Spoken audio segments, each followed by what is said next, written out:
The following program deals with a controversial subject. The theories expressed are not the only possible interpretation.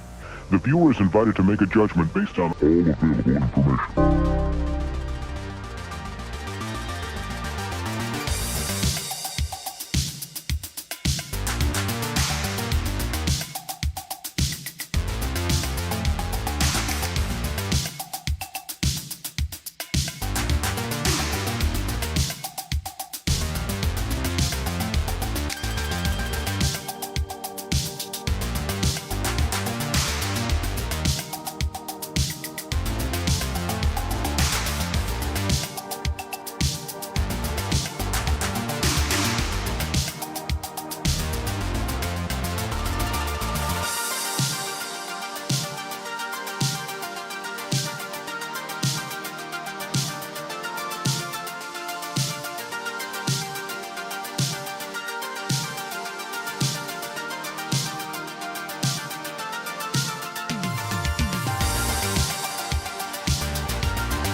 the top talent appreciate it. Comic book business are here to tell everything they know.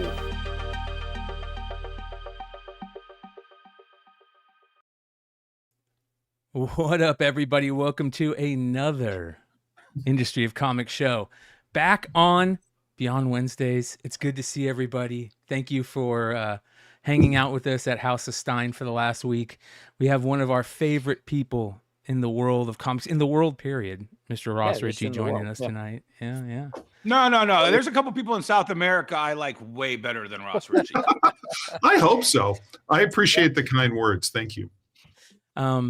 Ross, over the last week, we've had to stream these shows on the House of Stein because I got a YouTube strike for.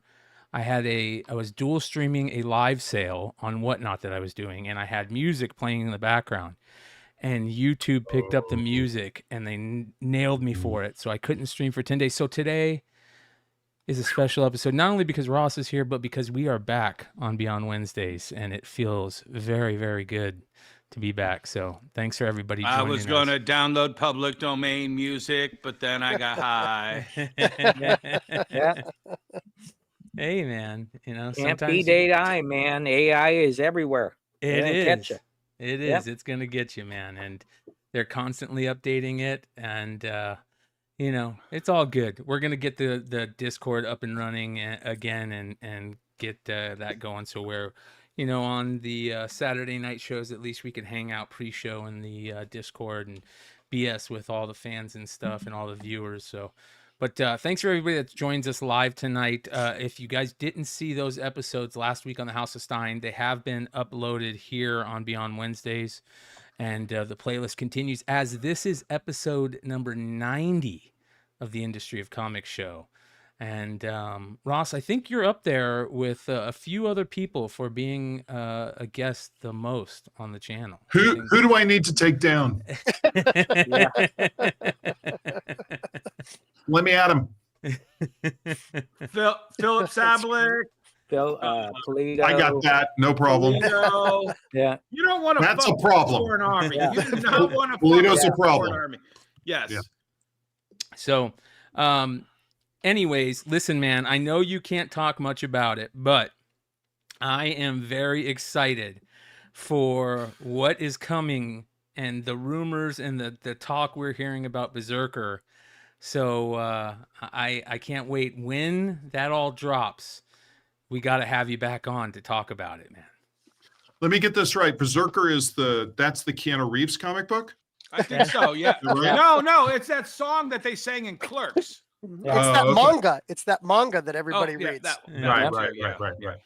Okay. I will check out that manga and get back to you. BRZRKR. Yeah, I love when grandmas come in asking for that book for their kids. And they're like, do you have, I'm probably going to screw it up. I'm like, BRZRKR, right? And she's like, oh, thank you very much. Yeah, so we're excited. Do you have this hyper-violent comic book for my grandchild? Yes. Yeah. My favorite was when The Walking Dead started, how many people were like, oh, my son loves this show. I'm going to get it. How old's your son? 10? You don't. You don't. I can't sell it to you. I would like to not be arrested, please. Yes. Yeah. And then worse, The Boys. And it was like 12 and 13-year-old wanted it. And I'm like, no. Okay, as crazy as the comic book or the TV show is, the comic book is so many higher levels than that. I got the original. The original that I remember is Faust. I remember Faust. Oh yeah. Yeah.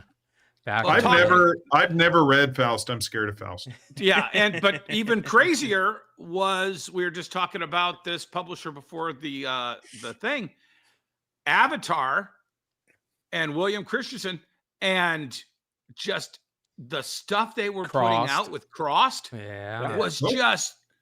I remember there was one cover that came out, and I put it down and I just said I can't. It was the baby incubator. The baby being burnt in the oven. No, right? no. This was the zombies. No.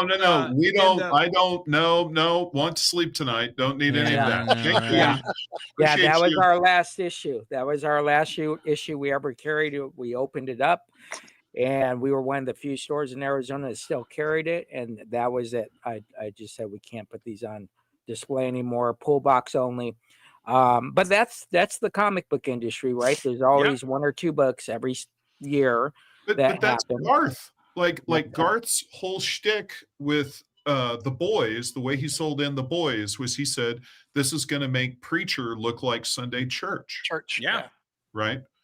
And so he was looking to, in that first issue, if you remember, he was looking to deliver that like way knockout blow. Exactly. Yeah. And then, that first couple of issues, then Wildstorm, basically they were like, we can't do this book. and look, the thing is, and understandable. And the thing is all they needed at Warner Brothers was Fox News or somebody to wake up and like read this book and be like, the House of Superman is putting this out. This is, you don't need coverage like that. So then they, auctioned it off to Dynamite. Yeah. Yep. And then, Garth was like, that worked. Right. And what does William do? I don't know this. Right. William's a friend of mine, long time, 30 years.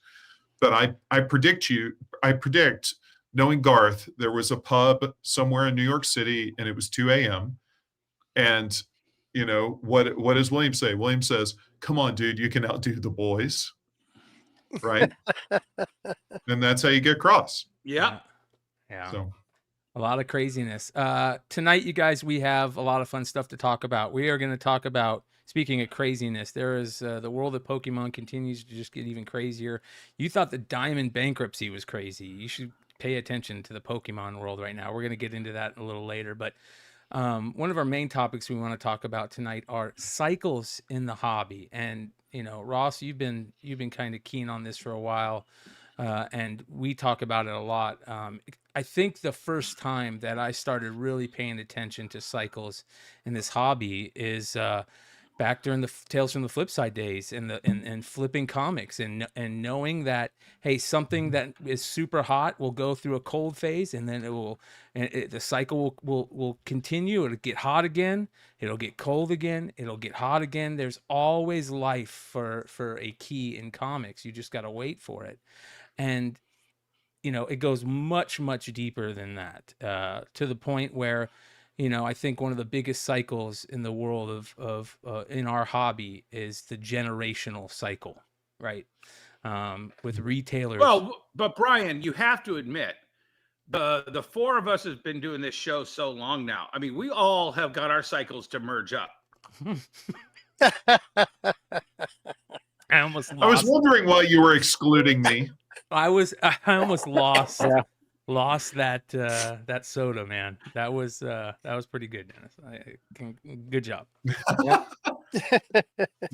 Yeah. So I mean, we even survived the graybeard cycle, right? Yeah. You just gotta be like Ross and dig. That's a little inside dig there. Oh yeah. Emmett knows and Dennis know what I'm talking about. A little inside dig there. So we survived that cycle. Yeah, it's very interesting, and I think this is obviously it's in life period, but our hobby is there is a lot of these cycles in our hobby, and it isn't just with those. It's also with the IP that people follow and fall in love with, which is a big one. The industry itself. There's a lot of cycles in the industry. We see a lot of. As Dennis has called it in the past, the turnover in the what do you call that? The chairs comment. In the industry. Musical chairs. Musical chairs. Thank you, cannabis, and it's very interesting. But you have been kind of talking about this for a while, Ross. This is something that, and I see in a lot of your social media as of late, you're kind of going back and saying, hey, what are you guys into right now? Tell me what you know, you're reading. Tell me the artists that you love. Tell me the stories that you're into. What is this push for you to kind of really take a look at this? Well, when I was running Boom, I always looked at the market very closely, and I was always on social media more as a lurker, and I was reading the comments, and I was watching the videos, and I was watching the reels, and I was paying attention. And certainly during COVID, I was hitting Instagram pretty hard, and I was getting a lot of direct messages. And in that ecosystem, you know, you learn, people tell you what's up, and they talk. You know, so for me, this is market research, and this is how you can understand what's going on in the business. So, you know, one of the trends I see right now, and I'm interested in discussion and pushback, and by no means am I like, you know, this is written in stone.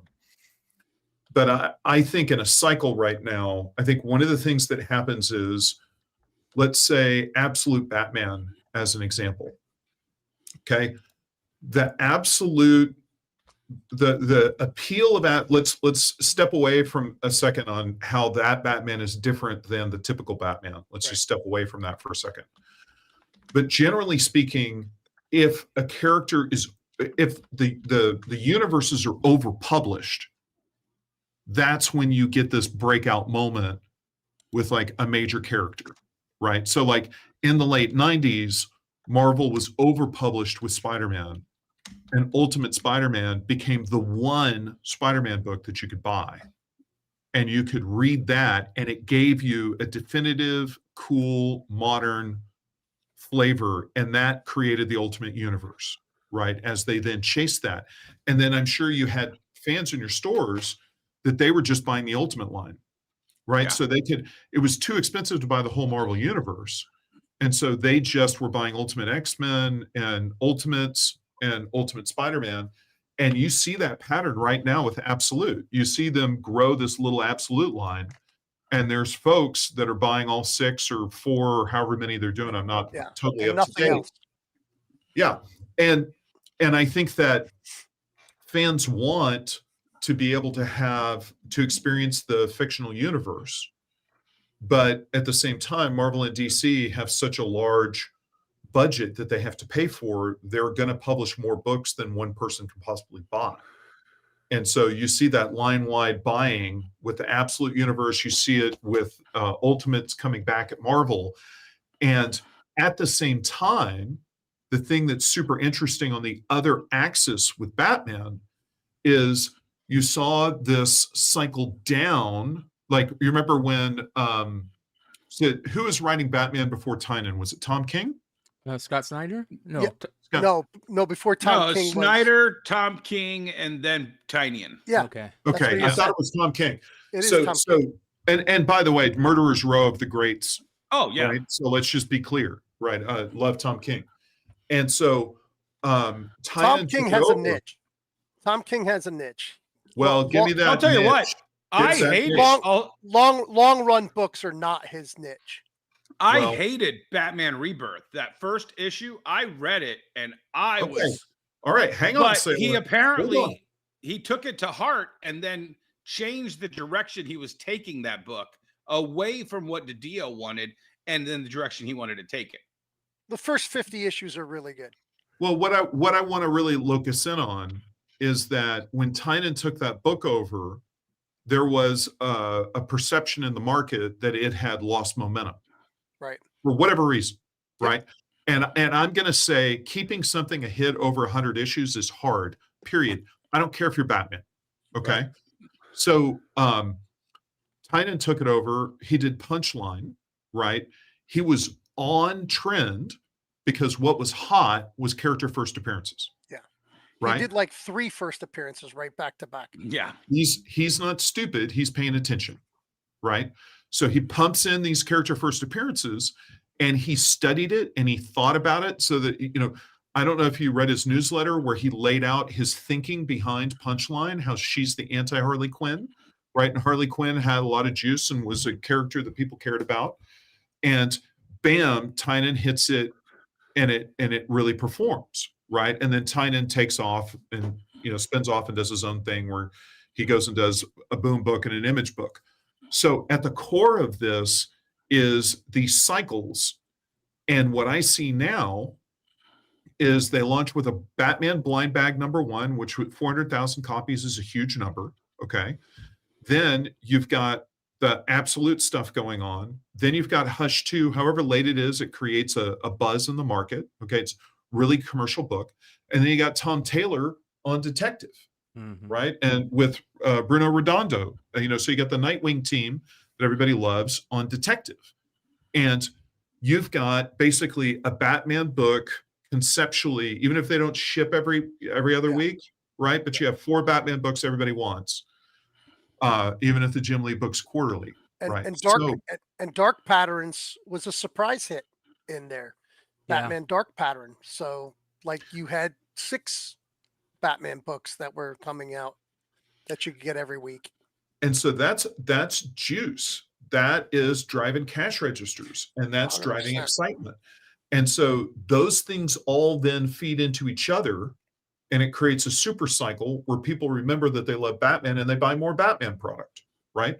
Now, the big thing I'm going to call out here, like I'm going to prognosticate here for a second, okay? Nick Dragotta, I think, is the most important artist we've seen in like a decade. Because when you look at Nick's style, okay, he's clearly pulling from manga, okay? So we all grew up with Neil Adams. We grew up with Jack Kirby. We grew up with Michael Golden, Art Adams. These guys gave us the image creators, right? And that's dominated North American comic book publishing, like those style choices. Now, 25 years ago, that cycle was overpublished. That was the perception in the market. Whether that was the truth or not, we can debate that, okay? But then you had luminaries like Frank Quietly popped up, which is a completely different style, right? Absolutely. You had John Cassaday, and so Planetary pops up, and then you had Brian Hitch. And those 3 guys completely changed the comic book industry that came after them. Because all of a sudden, the sort of popular 90s image style was not the cool style anymore. And everybody wanted to go clean line, or they wanted to go hyper detailed. And we, for the most part, have been in that cycle. And Dragotta is the first time I've seen anybody hit huge who has a completely different style. I think that you're going to see a lot of people follow behind him. What's his name? I love him, who did the annual. Daniel Warren Johnson. Thank you, Daniel Warren Johnson. Totally different out of his style. So that annual was totally new. I bought his books since he did his first comics. I've been tracking Daniel's career. I think he's a complete hitter. And that book, that annual, just introduced him to a whole new generation of fans. And he drinks from the manga well as well, that marries it into a North American style. And you're going to see inroads where these creators that never would have had a shot at a top Marvel or DC book because their style was too manga are suddenly going to be on trend. And you're just going to see this dam break, and you're going to see all of this hyperkinetic, really violent, manga flavored. I think that we go from art styles too as cycles, like you're saying, and it went from like, the Neil Adams, the early stuff that you were talking about, and then, like you said, into the 80s and like the late 80s, early 90s, where you had these, really like dynamic, out of the like normal style, and you even had like people like Sam Keith, right? Remember when he was doing Batman, very like big. Then and Ed McGuinness, these big cartoony, almost like manga style that you're talking about. Right. And then that kind of ended, went into the Hitch and Quietly stuff, the more normal, style. And I think that's exactly what you're talking about. It happens every 25 years, every generation. I think the art style. I think Quietly had a very Mobius feel. Yeah, absolutely. Yeah. Well, and we're skipping over at the same time that you got the McFarlanes and the Liefelds and the Jim Lees popping in over at Marvel right before that. And I honestly don't know where Frank pulled this out of, but Dark Knight was an entirely invented style by Frank Miller. But okay, but the thing is Frank's approach, no, Frank's tone and his writing is massively influential. His artwork is not. Right, exactly. That's what I'm saying is that one just kind of like where you're saying this is all manga inspired. I actually took a deep dive into like the stuff that I think Frank would have been able to. It's not French. It's not British. I don't know where he pulled that style out, but that was kind of the grenade that allowed Liefeld, McFarlane, Jim Lee, Bagley, all the Image founders. It allowed them to go, it worked for Frank. Let us try something new over here, guys. Yeah. Well, it's actually, it was Lone Wolf and Cub that influenced Frank. Yeah. Yeah. And that was when, Liefeld on his podcast talks about driving to Japanese bookstores in Los Angeles and buying arms and arms and arms of manga and taking them to Extreme Studios and like handing them out, and it being a huge inspiration. So, what Frank Miller says is Ronin is the result of reading Lone Wolf and Cub and Mobius at the same time. Yeah. So he was trying to put that together. So I want to pause you for a second, and I want to just put a little seed into the conversation. And it's what I've observed just in the 20 years as a retailer. And I don't think I'm that far off. And of course, no offense to our former publisher up here, our retired publisher. The thing that stops the momentum in some of these cycles, I feel, is the publishers. Oh shit, this is something good. All right, let's get more of it. Let's get more of it. Let's get more of it. Wait, not just 2 covers. Let's do 4 covers. Let's do 5 covers. Let's do, and then I just think was for the past for sure. Right. I think it's present too. I think now a lot of the creators going, I need to take 3 months off. I need to take a hiatus going back on to a Tom book. Taylor. The fact that we had, Punchline was this like just kind of this moment, and then they beat that like a dead horse, and then it was like first appearance. No, but the publisher was like, okay, do this over here. We need 5 more covers for this. We need, So let me flip the telescope and give you the publisher perspective. I just want to say, I think we're missing one other artist that's out today, and he won the award for Wonder Woman, is Hayden Sherman for Absolute Wonder Woman. He's been coming up. He also did Dark Patterns. He's a guy who can draw 2 books a month, and he's got something different. It's very, very different look in his books. Yeah, I agree, and I would say this: if Nick Dragotta had not been commercial, right, they would have never hired Hayden to do Absolute Wonder Woman. It's like Nick kicked open a door. Yes, and you're going to see all these people go through, because Hayden's been around. I mean, again, I bought his early work at Image. I've been a fan the whole time. I've been keeping an eye on Hayden. I actually handed Scott the book, his first book. I put it in Scott's hands. Yeah. Love it. Because his art is something very different. See, I've been telling people is like, it's really hard to explain an artist and somebody who can draw. To me, it's composition. There's plenty of guys who can put something on the paper. You go, that looks pretty good. But it's something else when you look at it and go, my God, let me turn the page back. Let me go 2 pages back again. What am I looking at? Like, that's the kind of stuff that's an artist. The rest of the guys, commercial art. Right. Yeah. Well, comics are so hard. It's amazing to get enough together to be published. And it's the hardest art form out there. Without 1,000%. question. All right. What kind of smack were you talking there, Penny King of Detroit? What were you saying? Well, just in regards to what are you talking about? The publisher. I can't remember. You were saying something before. No, the publishers. The publishers. The publishers. Yeah, the publishers inject feed it into the ground. Right. Okay. So here's the thing: is I'll give you for instance, is I signed the license for Farscape. This is 43 million years ago, before the Earth was formed. My staff was like, "This is crazy. What are you doing? Like, we're doing license books. We don't want to do license books. We want to do creator-owned books. What are you doing?" I said, "We're doing Farscape." They were like, "Why do you want to do Farscape? This will never sell, blah, blah, blah, blah, blah." I said, "We're doing Farscape." Then I put more than one cover on the first issue of Farscape. I was told that I was a predator and I was evil and I drank blood and I killed babies. That's just Brian Hibbs. Okay. Yeah. No, this was internal. This was the staff of Boom letting me know that I was a bad person. Okay. And I said, we're doing these variants, period. Book sold, spectacular, huge hit. And I said, "Good news, gang. We're doing a second Farscape. And rinse and repeat. This book's never going to sell. You're predatory. You're drinking blood, blah, blah, blah, blah, blah." This is a trick I learned from Malibu Comics back when they had the license to Deep Space Nine. And they did a Deep Space Nine ongoing, and they did a series of mini-series on the side. And that's what we did with Farscape, and it worked.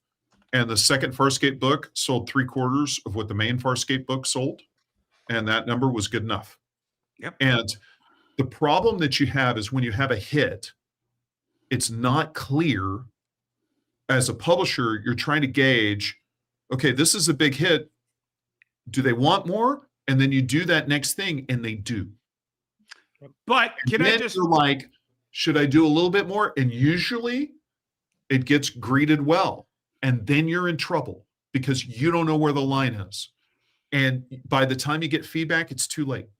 Can you explain to me, and with all due respect, Robert Kirkman knew by issue 7 or 8 that The Walking Dead was a hit. And at no point did he ever go, "All right, let's double down on this. Let's triple down on this. Let's do 4 variant covers." I think he only did 3 second printings in the first 24 issues. Yeah, 2. You know what I'm saying?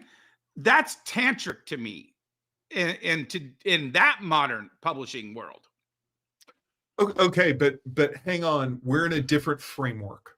Okay, right. So I'm going to call out that there are 3 frameworks that we're covering in this conversation. The first framework is superhero characters owned by the big 2. Okay, and those are almost never in only one ongoing. Right? So we're talking not at the Moon Knight level. We're talking higher. I love you, Moon Knight fans. I didn't insult Moon Knight. I'm a Moon Knight fan. Don't send me hate mail. Send all of your hate mail to Brian McClay. I already get it. Well, anyways. And I mean, the perfect example of that is the second they realized Cable was a hit. Cable was in Wolverine. Cable was in Iron Man. Cable was. Yeah, and I bought all that. Yeah, we all did. We all did. I loved it. So, okay, so you have corporate characters where you want line extensions, and it's unclear how much. Let me quote Bono, "Too much is never enough." Okay. Then you have license books, right? Now, those lines are a little harder. You rarely see license books expand to more than 2 monthlies. Okay. And as a publisher, you want to ship those every other week. Except for when Nicky Brucci had Green Hornet have a success, and then he had to have. Well, that was a great example. And those books sold. And I couldn't believe it. I was completely gobsmacked by that. Like, that is like my jealousy went from like 0 to 5 billion. Like, to this day, I'm stunned. I mean, God bless that he made that work. It had to work because he kept doing it. Yep. So anyway, so license books have a different ceiling. Okay. And then you have creator owned. And what I would say is in the creator owned model, you rarely have a deviation outside of a single monthly. And I'd say this is why. Because when you look at Walking Dead, you look at Invincible, you look at Saga, okay? If you remember things like Morning Glories, right? That kind of model was sell the trade, spine out volume 1, and there was that Image $9.99 for the first trade. Yep. Right? Brilliant. And I'm going to get you into the trade, and then you're going to cycle through the trades. And that was the model. And you know, lest we all forget the people who authored that. So that's Jim Valentino as the publisher of Image, with Eric Stevenson putting as a staffer, putting his focus and his energy on Robert, because the big breakthrough on Walking Dead was the book was building, and then they shipped the trade that had the first 4 issues with issue 5 on the same day. So you could grab issue 5 and grab the trade. And I stood in the store and I watched people do that. Yep. And they caught up. Yeah. So, you know, I want to go back to the beginning of as far as cycles. So I come from a world where you have cycle identity and you're in real time and you're in platform reality, right? Fans' voices. So isn't part of our cycle that the fans' voices are heard instantly now? And isn't that where we see the cycles have gone from a traditional cycle is 5 to 10 years in any business but in the comic book world, we're down to, like you said, around 2-year cycles. But isn't that the evolution of the fan involvement with all the platforms that we now watch? Well, I do think that's what's influencing the market. I don't know that any of the publishers have really, I think, hooked in and taken advantage of these platforms. You know, they look at Instagram as something more of like, you hire some social media person and they put up a post a day, and it's usually like solicitation information. Yeah. Right. Or it's like you hire some kid off of Fiverr and they make a trailer that explains what the idea is in time for FOC. Right. So I don't know that I have seen anybody really engage with these platforms in the way that feels native and organic. I had a meeting with you once. Boom included. Yeah. And I had a meeting with Aftershock, and I had a meeting with a third publisher that I was friends with. And every one of those, I was like, you have yet, and I know we had this conversation. As publishers, they have never hit a call to action to the retailers pre-FOC on any level of social media interaction. That to me was the litmus test. You have yet to figure out the call to action to retailers. And I think that's still the litmus test. I think right now, BRZRKR, Scott's the only one. Well, Scott's been dropping off. He's been forever. Companies are like, oh, we can't tell you when the next new character's coming out. We can't. They give us no information and then want us to buy on that. Yeah. Whereas Scott now said, hey, Joker's coming out in Absolute 15. You're going to get a full shot of who the Joker really is. Yeah. That's going to be his first full appearance. But Ross, so now I have a chance to buy 100, instead of. Right. Okay. But let's call this out, because the reason that the big 2 didn't tell you when a character first appearance was going to happen was because everyone's going to overorder that Joker book and it's going to be wallpaper. Yeah. Right. And so that's great for the sales for that issue. And the sales cycle for Absolute Batman so far has been growing. But if we're in a purist conversation about what's best for the IP, it's probably overkill. Right. So now let me be this guy, and I know nothing. Jon Snow, I know nothing. Okay. But Warner Brothers is up for sale. Right. This is a big worry. Well, it would look really good to whoever's going to own DC Comics in 6 months, that your sales department just posted up some big sales for Absolute Batman number 15.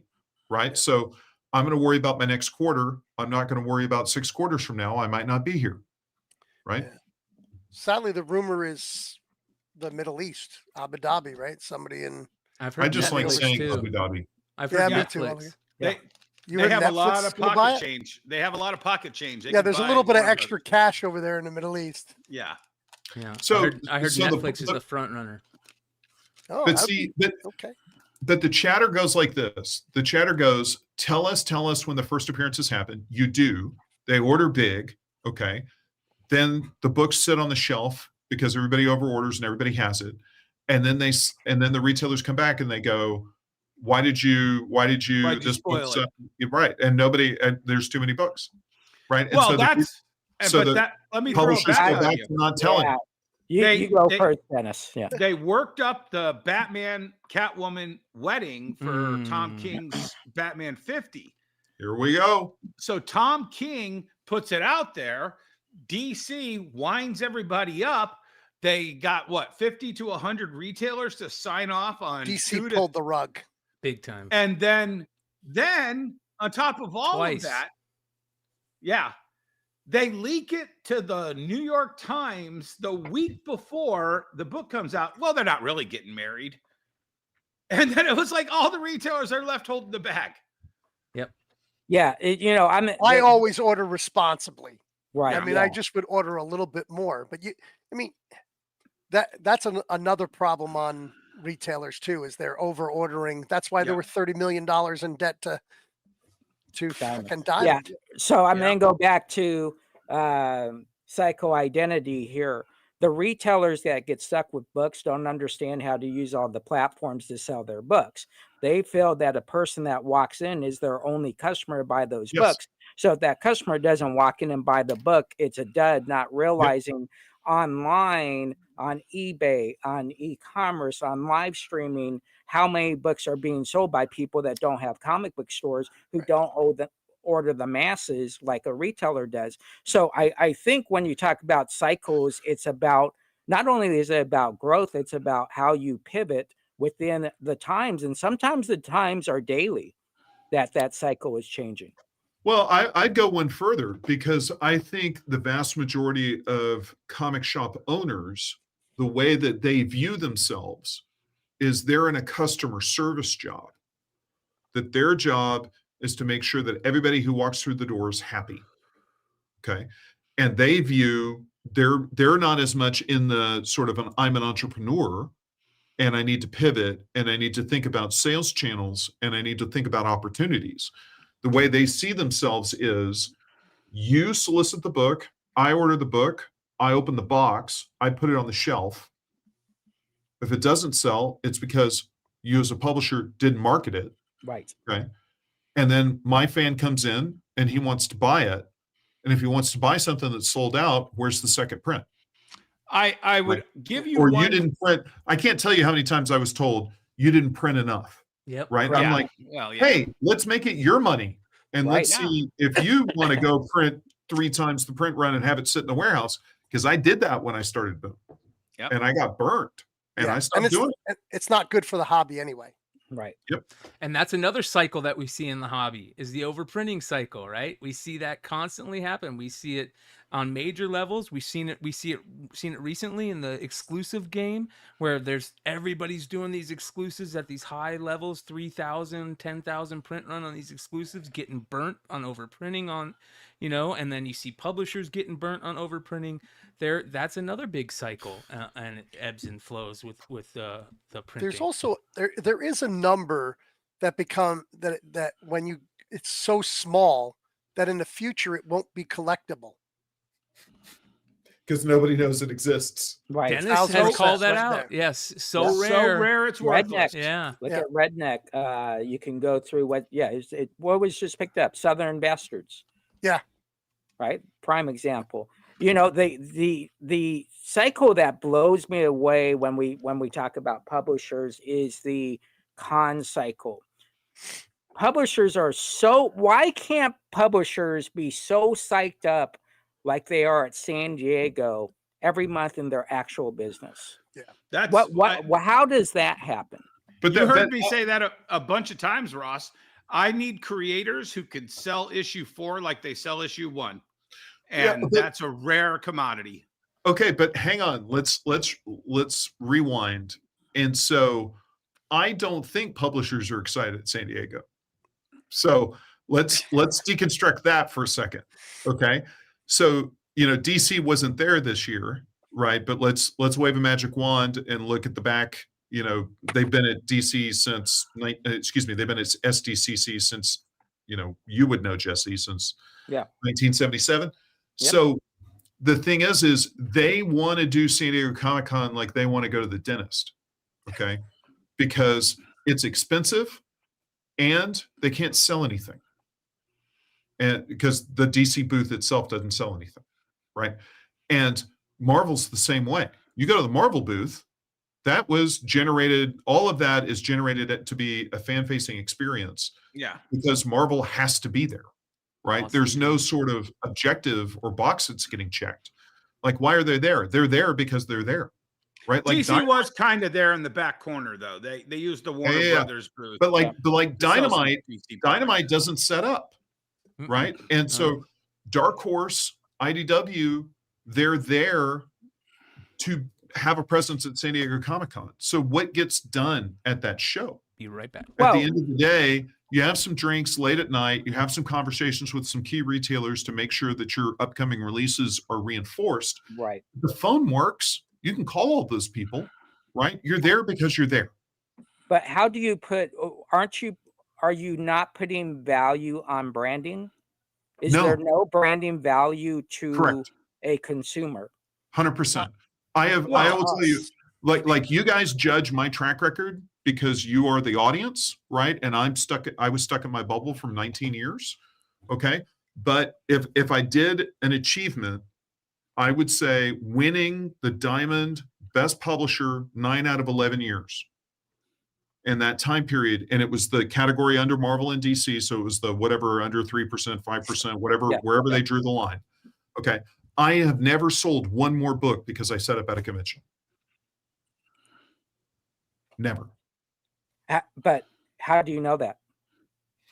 Because I have never seen a sales spike within 8 million miles of any con. I've never seen any impact. I've never even gotten a story about I discovered your book at a show. Anecdotal. I haven't even gotten anecdotal, much less sales data. Well, and I'll flip it on the other side. And I never can remember this name of this Jesse, publisher. I'm open to being wrong. I want to hear when I'm wrong. I don't understand. So this is what I look at. And again, we're then go to psycho identity. If you look, what you just said is, as a publisher, you don't see a spike, but the publisher exists because of the retailer and those that sell comics, whether it be in a store or live streaming or e-commerce. Right. So don't they see a spike in sales after the convention for Boom exclusives, which means books are being sold that traditionally wouldn't be sold during that cycle. And so I'm not looking as a publisher, I'm looking as a retailer given the opportunity to sell more of a book of a brand to gain that out to a customer who's then buy more Jenny Friesen covers from that brand in the future. But Jesse, and I know Ross was there, the C2E2, where that wrestling comic book came out from that new publisher with a whole shitload of money behind them. They had the whole banner. They were giving out every bag had them. The lanyards were them. The badges were them. Power Bomb? No, it was something else. No, it wasn't Power Bomb. This was like 8-9 years ago, Ross. Do you remember this? The name. Yeah. And it was a wrestling comic. They were giving out free comics at their booth. Every single person that walked into that convention. Great marketing. Nobody can remember the name of it.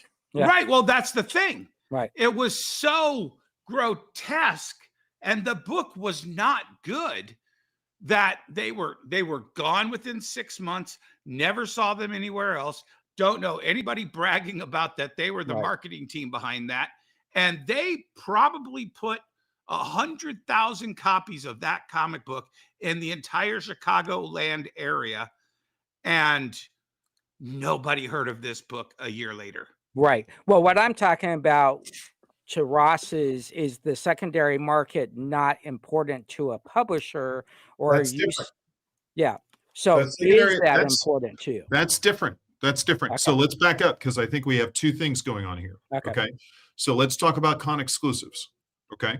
So I carried con exclusives, fill in the blank. We did Dark Crystal. I mean, we did everything. Yeah. Right.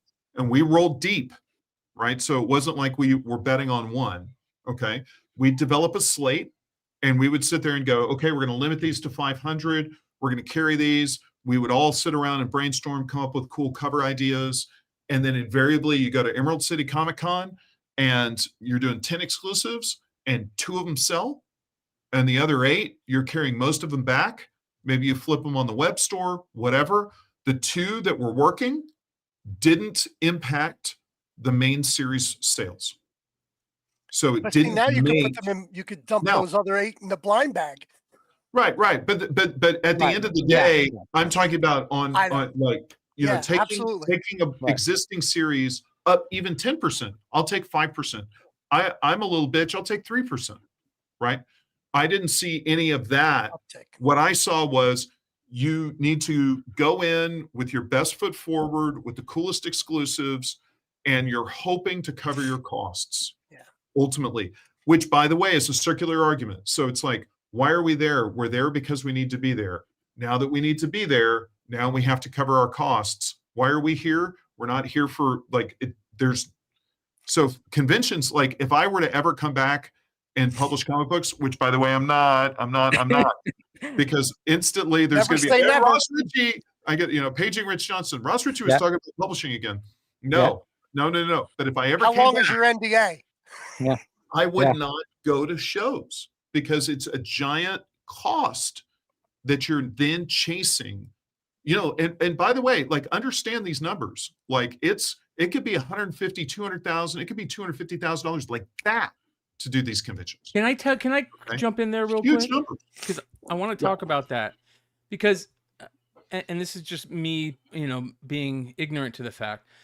I do see some publishers, one of them being Boom Studios, who over the last 3 years of me going to these cons, I see them doing such a great job with their variants that they're selling, the setup that they have at the presentation, the ideas that they come up with to sell their variants, that I feel like they are doing such a good job. It'd be stupid of them not to continue going to the cons, because I feel like if you do it right, there is something to be gained there. And every time I come back from a con, what do I say? I say, here's what really stood out for me, and one of the things that has been the same every con I come back from is Boom is killing it with their con setup and their presentation and the books that they're selling, and they're selling out, and then all the books on the secondary market are big books.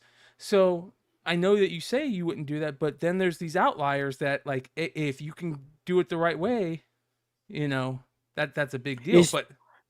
Let me add on to that, Ross, just so you can answer this in the same thing. Is cost of doing business not calculated in this at all? Okay. So now we are in one of the great conversations, right? So here's the conversation. Editorial makes money. Marketing costs money. Yep. Right. So there's offense and there's defense. Right. So maybe I got college football on the brain, which of course I do, but how much offense wins games and how much defense wins games? And can you win a game with all offense and no defense? And can you win a game with all defense and no offense and come back 5 hours from now when the 5 of us are in agreement after a debate?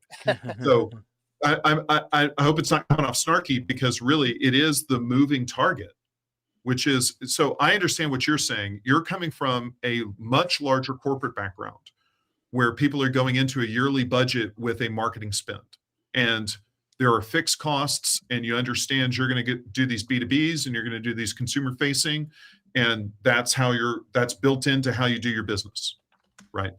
And I get that, but we're in a sort of a different landscape, because you look at like how New York Comic-Con has taken over as opposed to San Diego. I mean, right. We could do a whole panel. We could hold 2 hours on how New York Comic-Con changes every year. Yeah. Right. Because it changes.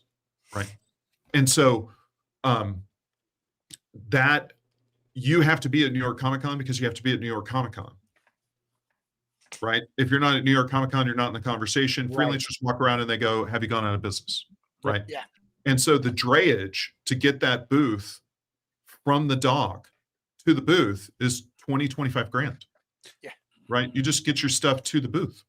Right. You didn't set it up. Union hasn't set it up yet. So anyway, it's bananas. So my point is, I understand what you guys are saying, which is build a buzz and it impacts your line.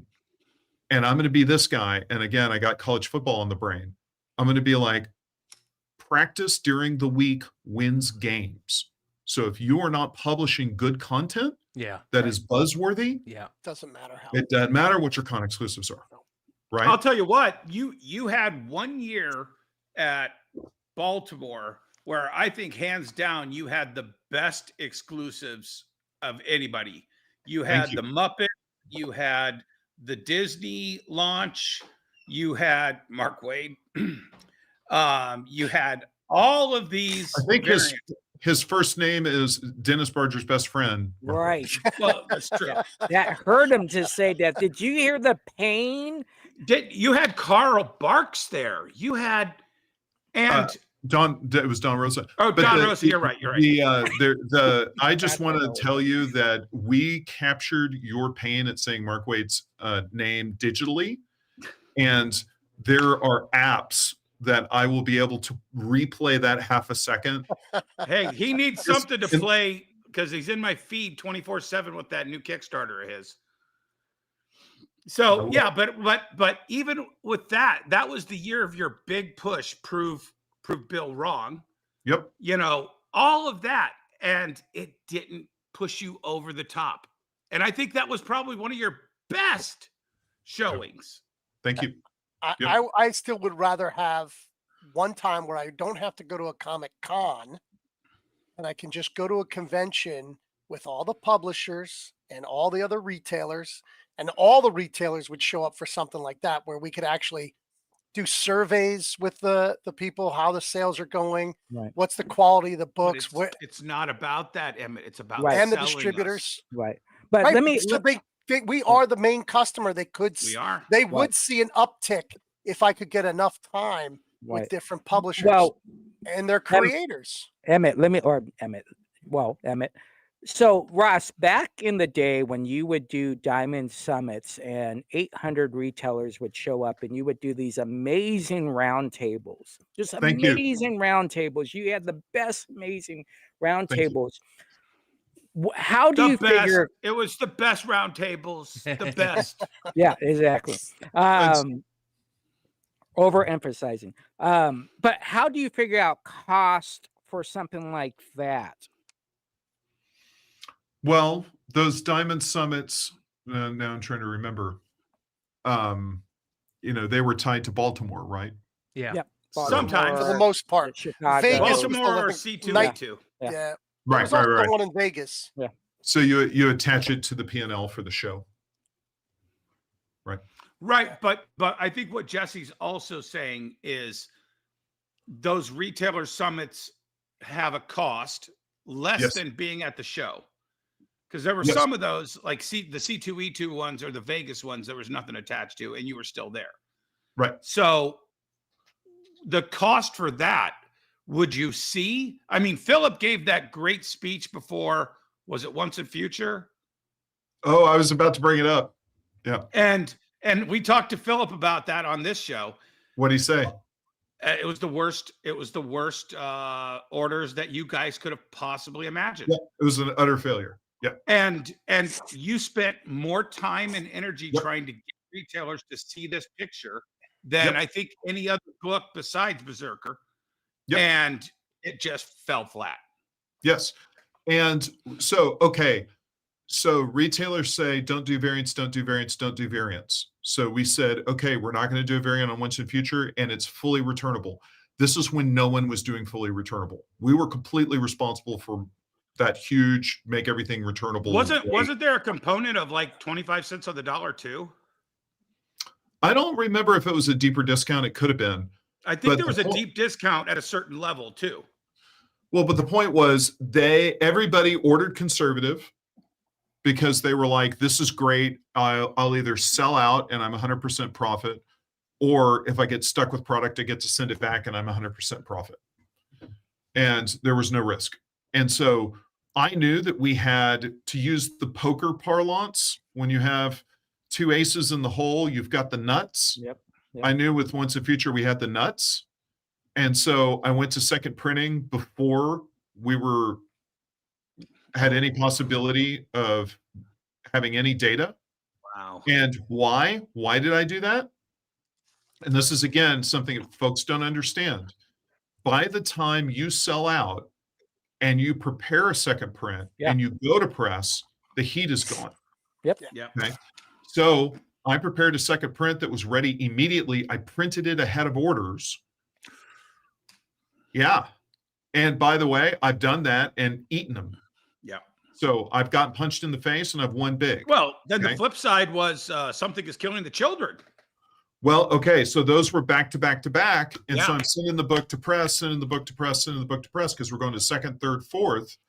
Right. And these are escalating print runs that are selling out, that are printed before we have orders. And people are screaming at me. And I'm saying, you should have ordered the first print. I made it returnable. Right. You could have sent them all back. Do you know what they said? They said, you're a nice guy and we like your company. We'd never do that to you. Yeah, right.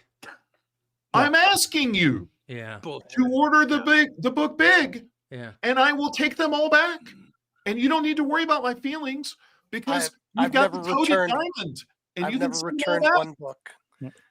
I was one of the boom innovators where if we ordered a certain sales level, we could return any of the overages for the first 3 issues, I think. Yep. I never returned a single book. Thank you. It's not worth it. There's a really good comment in the live chat right now that says, marketing costs money, ? Marketing generates sales. The industry is partially in the position it's in because of lack of marketing. And that's a very interesting conversation to have as well, because listen, I've seen it very evident. Like it's been crazy, but there's this devil advocate thing there too, because perfect example. Let's look at Mark Spear's Monsters in the Wolf Blind Bag. Okay. No marketing on that. Absolutely none. They didn't go to any cons to market it. The only marketing was word of mouth.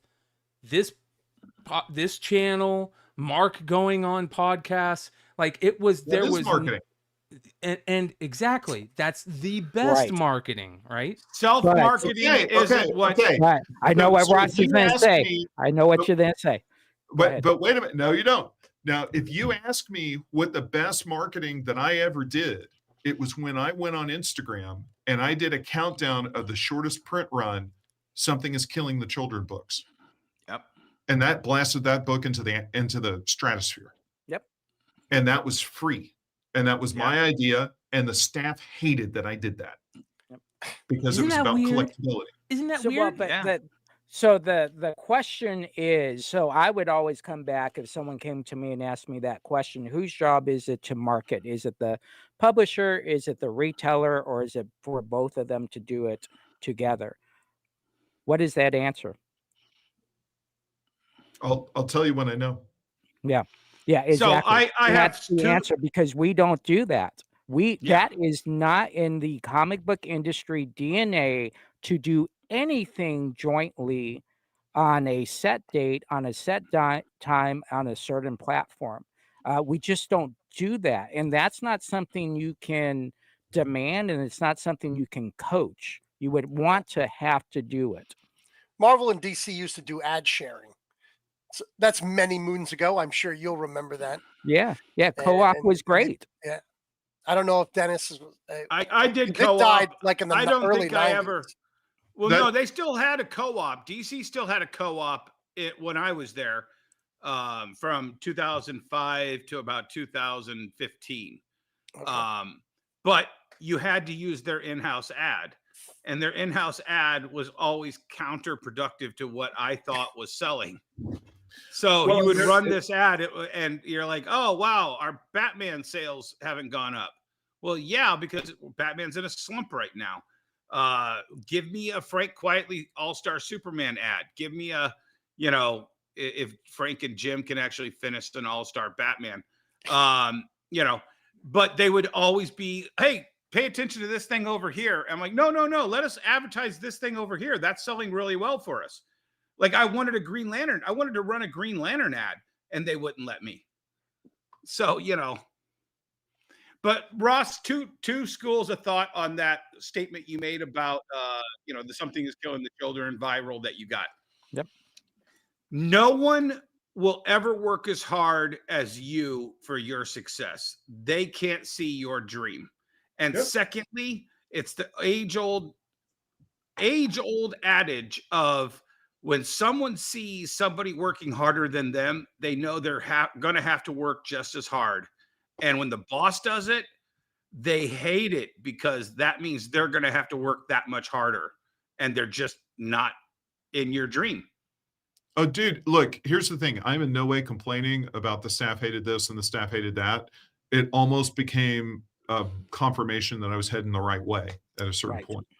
So, look, it's like, I'm not very subtle. I named my company Boom. If you're working for me, you know who I was, right? And if you're not into it, you left. And there's a lot of folks that left, and I still love them, and they're cool, and they're my friends, and we're cool. It's all right. No worries. It is what it is. But the point was, I found when I did authentic, organic, social myself, it moved the needle. And I was a collector and a reader, and I was interested in print runs, and I was interested in, does this have 300 copies, 500 copies, 1,700 copies, 3,000 copies? What's rare? I was interested in all that as a fan. And so that's what I did, right? And I got castigated because publishers are supposed to be about readers. Yep. Right? And I don't think that's what the business is. I think the business has a collectibles piece, and I think that you're fooling yourself if you're pretending it's not there. Mm-hmm. Yep. And if you don't want to do it, that's cool. I'm not mad about it, but don't be mad at me that obviously I didn't do only collector content. I did a lot of reader content too. Only collector. That's a really good idea. Only collector. Yeah. I collect onlys. But I think that they get pushed to a better level when the content is really good. I could put out anything and make it collectible. Right. Just yes. More people want it if it's good. Yeah. So I think, at the end of the day, you got to make great comics. You got to be paying attention to the market. You got to be moving with the market. And then if you're doing marketing, we can say, like, I know one of the comments was talking about marketing blasts, social media, publicity. We put out a press release a day, if not 2 or 3. I'm going to be serious. The folks, that was done at my behest. The folks who did it did a good job. People don't want press releases. It's no matter how authentically you write it, it feels canned. Okay. People's eyes are glazing over. I was told actively by retailers, don't do emails. I'm not going to read them. I just delete them. Yep. We pulled our hair out to pursue all the channels in every single way we could. And at the end of the day, handling email, doing social, doing press releases, it's not free. It's a staff member or 2 or 3. It's expensive. Yeah. And it's got to, at the end of it, you got to do it, right? Because a company not putting out press releases, then you get fans, retailers go, nobody told me, where's the info? I didn't see that on your website, fill in the blank. There's just a cost to doing business with some of this stuff. It is what it is. What moves the needle? What moves the needle is great content and now I'm going to get I'm going to go one more detail level down. Great content with a little bit of hot sauce. Mm-hmm. Yeah. And what is the hot sauce? The hot sauce is it's sold out. I can't get it. Or it's some guy breaking another guy's arm that everybody thinks is an ICE agent or white supremacy or blah, blah, blah with the Batman annual. Like, it's hot sauce. You do something that gets you out. Controversy is good. Attention. Another issue that's good of Spider-Man does not get you attention, as well crafted as it is. Right? The kid who collects Spider-Man is one of the great Spider-Man stories. It did not make Amazing Spider-Man sell more. Yeah, absolutely. There hasn't been a good Spider-Man story in I don't know how long. Well, your mileage may vary. You said you know the market. Who forced you to put retailers' names in back of your book at Boom? Oh, Jesus. Wow, Your Honor. Yeah. Can I ask Thank you, Dean. Yeah. So my hope, let me rephrase that. I want to do it in a way that I promise to tell the whole truth and the whole truth, nothing but the truth. So, leading the witness, Your Honor. Objection. It's the notion that you didn't have to do that, and you did it. Gotcha.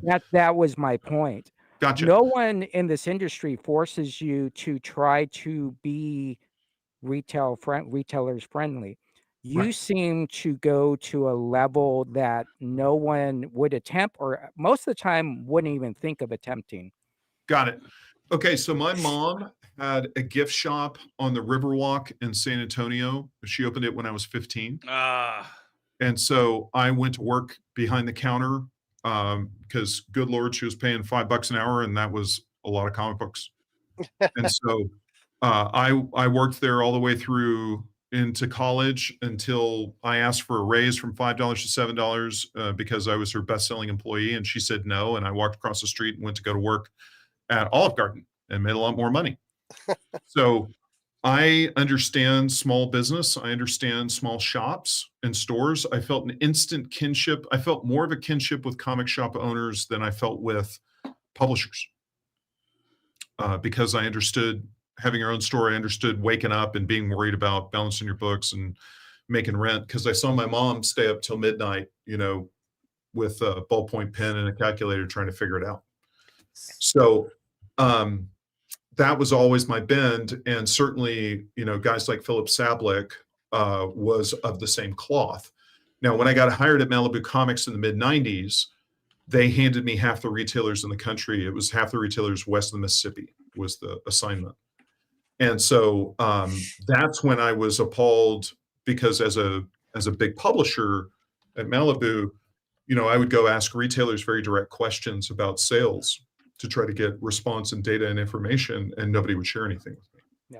That's so crazy. I know that's one of the biggest things that blows me away in this industry, Ross, is that retailers don't want to share that information. Not all. There's some that do, but there's a lot of them that they don't want to share that information. No, it's the other way, Brian. Because they didn't order your product. That's one of them. That's why. But the other one is when retailers want to share that information, the distributor at the time didn't want us to share it because those big two did not want to share what the sell-through actually was on the big mega books that they were touting. Because if the sell-through was ever published, it would wreck the pyramid scheme that was going on. What's interesting about Jesse pyramid scheme is strong. That but I'm Dennis, so I'll do it anyway. Putting the names in the back of the books and stuff. There's this interesting thing that happens with humans where like one of the biggest things that we're afraid of is being like held at judgment by our peers in our community. And one of the things that we're also afraid of is not being accepted, right? Those two things are a big deal. And they force us to do a lot of things. And one of the things that happens is if somebody comes to you and says and gets on a level where you kind of both realize, hey, I accept you and I'm down to help you out. Let's beat this together. Let's team up and beat this together. You create that bond right there. And that bond is so important that it's like it's dropped in our brain and you can't change it. Like that's how important it is. Even if it's there and it'll force you to change how you think, you still can't stop it. And that means a lot on levels like that, where you say to the retailers, or you say as a publisher, to the retailers, hey, we're going to do this together. We're going to team up. I know what we got to do. Tell me what you think. And then let's get this. That is a big deal. And it creates that bond there, that going into battle type bond, which is very interesting. Yeah, I always regarded that retailers and Boom, it's a 50-50 partnership, because you sell a $4 comic and we're going to get $2 and you're going to get $2. And the sliver that Diamond took was like almost inconsequential. Can I Yeah. can I ask you? This is gonna be probably a weird question, I but San promise to tell Antonio. the truth, all the truth, nothing but the Okay, there you go. San Antonio, is that real water or is that a creek? Oh, that's you're talking about the San Antonio River. That's the Yeah. Riverwalk. Yeah, That's a man-made canal. that's So a man-made canal. Just like yeah, the Tempe. San Antonio River they basically went in and cut a channel to create the Riverwalk and like Now, diverted the river. you're a few years older than me, but were you still there when they filmed Cloak and Dagger down there? Yes, I was. Oh, But one of you my favorite movies. no. Look, Dennis, you and I have known each other a long time. It's time to drop a bomb on you. You're not in it, are you? There's a movie that you are unaware that has my presence. Ah. And I am in that movie with Iron Man himself.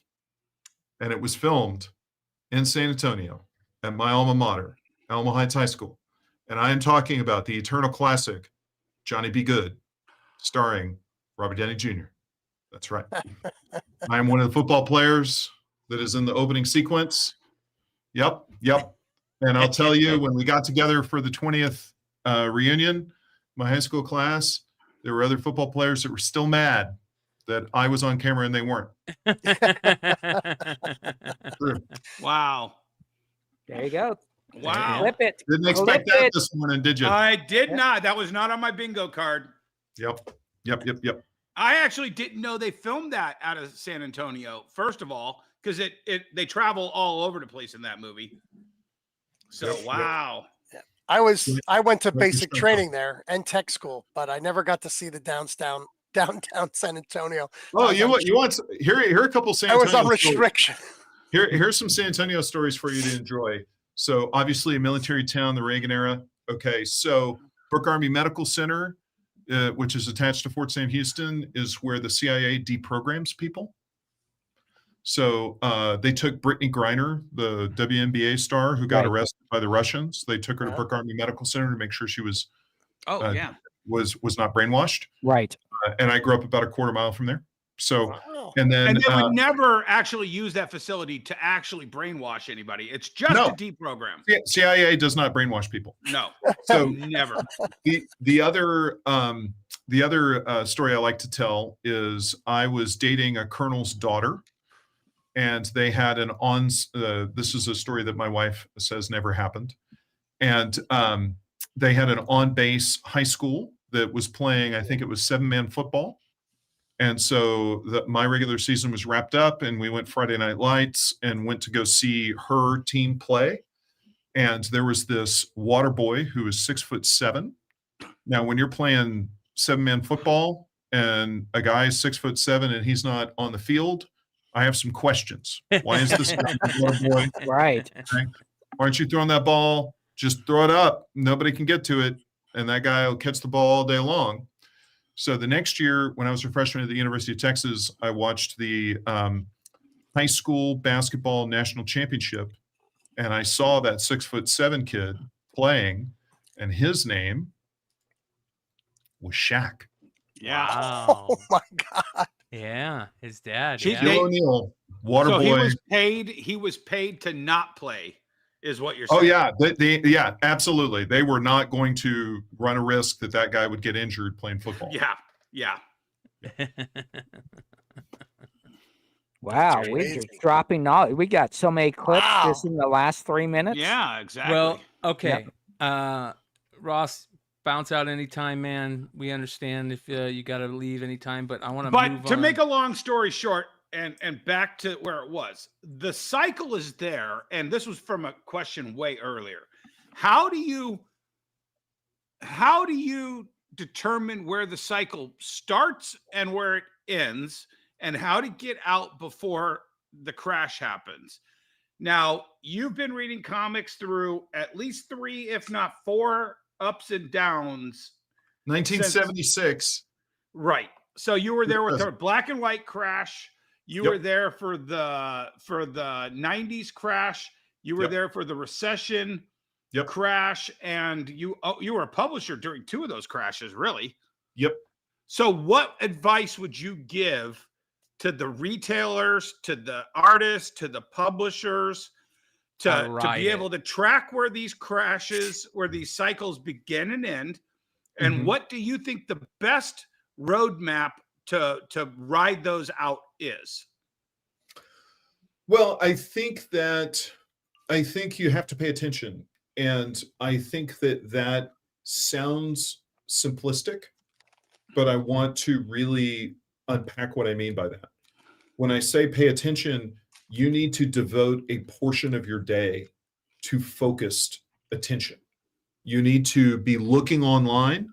You need to figure out where, like, I understand the difference between my Instagram audience and my Facebook audience and my LinkedIn audience and the sad little three people that actually look at me on TikTok.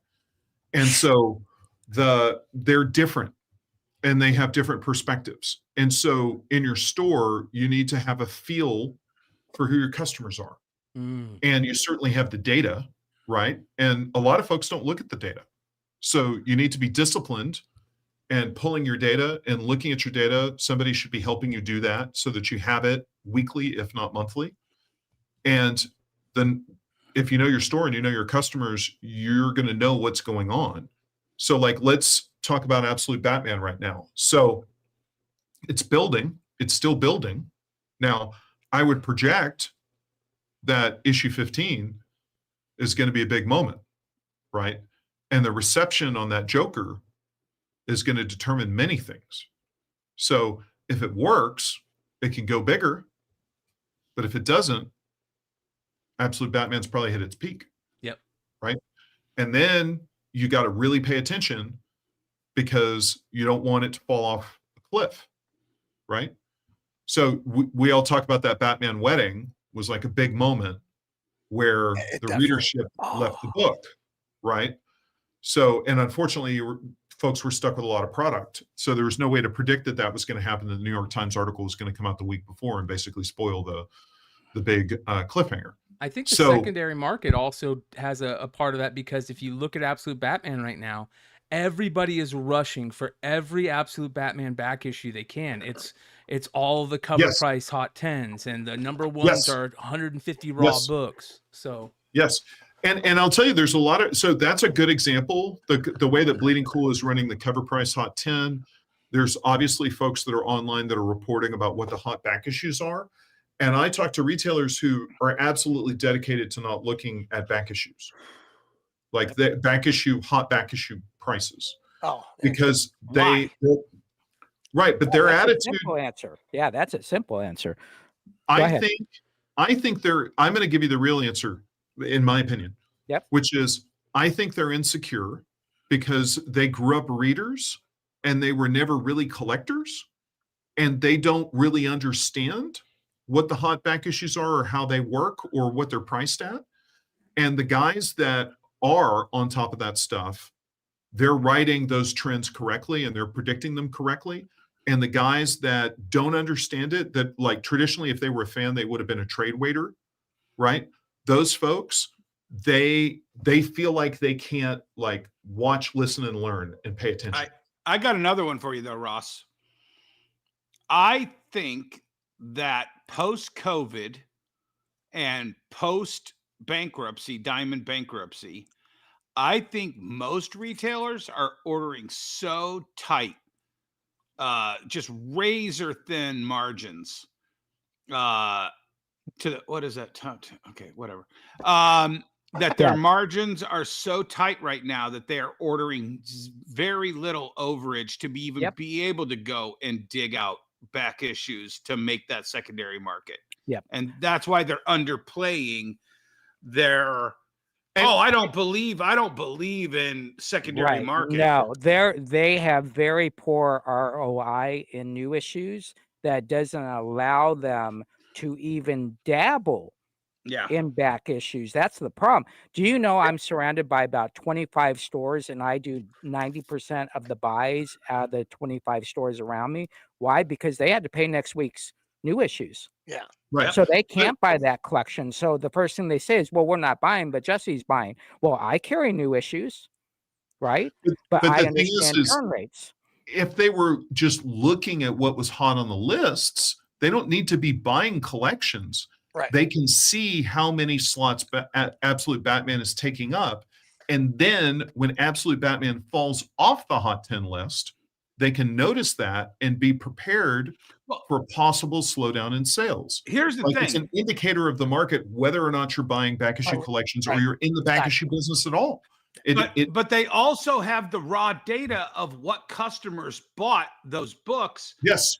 Put a buy list out to the customers that bought that and say, hey, I know you bought Batman Absolute Batman from us. Yep. I'm giving $50 in store credit for that book if you want to bring it in. Yeah. Yep. Nobody does that. No. Yeah. Let me be devil's advocate here, since. So somebody needs to be. Yeah, exactly. So let me ask you something, Ross, anybody on the DS. How many new issues come out every week? Is it more than 10? Yes. 200. It's about 200, isn't it? Yeah, let's say, let's say 100 to be, let's say 100 to be close. So as a new issue store that sells new issue, could you only focus on the top 10 and not the 11 through 100? No. Well, if you don't get those sales right, you're screwed. Right. Yeah. I mean, so, that's your first order business, right? Right. But is in the top 10, how many are Absolute Batman? Right? 6, 7. So technically, you might only be trying to trend your business on 2 titles. Yeah, your goal is to sell all the titles that you get in and turn those title covered comics and not have any left for the next week, or a couple copies. So I think the notion that a retailer should watch the top 10 should be a portion of their business, but not the overall part of their new issue business. Yes, I would agree with you with this caveat, which is that the opportunity to grow has to do with getting the top line right. Yeah. So there's greater volatility in something like Absolute Batman that we've seen grow and grow and grow and grow. And I've seen retailer after retailer after retailer post online, I didn't think this book could sell more, and it just did. Right? So taking Absolute Batman from a book that maybe they ordered 25 copies of the first issue to now they're selling 150, that's a huge profit pickup, right? As opposed to, let's say, issue number 75 coming out this week, where you ordered 2 and maybe you could sell 3, right? So you're making $2 more on that if you focus on that. Right. Or are you going to make $200 more, right? Yeah. So the top, so in any business, the hits carry everything. Yeah. Right. It's in the music business. It's in the film business. It's in the TV business. Like Seinfeld launched Friends. Right. Yeah. Because it was on the same night. Yep. Everybody stuck around and watched this new show called Friends because of Seinfeld. Right. So Absolute Batman is launching an entire line. If Absolute Batman was not there, we would not have gotten Absolute Superman, Absolute Wonder Woman. So at the end of the day, what are these key indicators? Yeah. Right. What are the key indicators that are moving and changing the market and pushing things forward? What's the book over at, what's happening over at Marvel right now? And I'm asking that without leading the question. Ultimate End. Ultimate, what's it called, Brian? Anticipated. Ultimate End Game. Ultimate End Game. But here's the thing, Marvel. Ultimate Spider-Man, right, was a big hit. Yeah, but they're ending it. It's okay. They might be ending it off really quick. Emmett hates Marvel like I hate DC, so take that with a grain of salt. No, I just want, like, as far as reading, yes, but the Ultimate was really good first 3 issues for all the Ultimate books. He's right. Spider-Man held out to issue like 7. All the other ones, like by issue 4, were just unreadable. Right. Yeah, I don't think we live in a world in the comic book industry. You want to talk about ebb and flow, and you want to talk about cycles where completionist rules the market. I think those days are over with. Yeah. You know, back in 76, when you started through the 80s through mid 90s, completionists were 90% of the industry. Yeah. That's maybe 25% now. Yep. Yeah. Very few people make whole runs. It's right. Yeah. But so I use new books as keys or Sorry. Yeah, not quite a loss leader, but a traffic builder. Yep. Right? I'm in a small market. I need people to come through the store, coming religiously every week to get new books. Shows off all the other stuff, which have higher margins, more profitability, that kind of stuff. Yep. So for me, it's to build a customer base. So I do order really tight, but that's because I'm not looking to make a new reader of some third party, imprint book.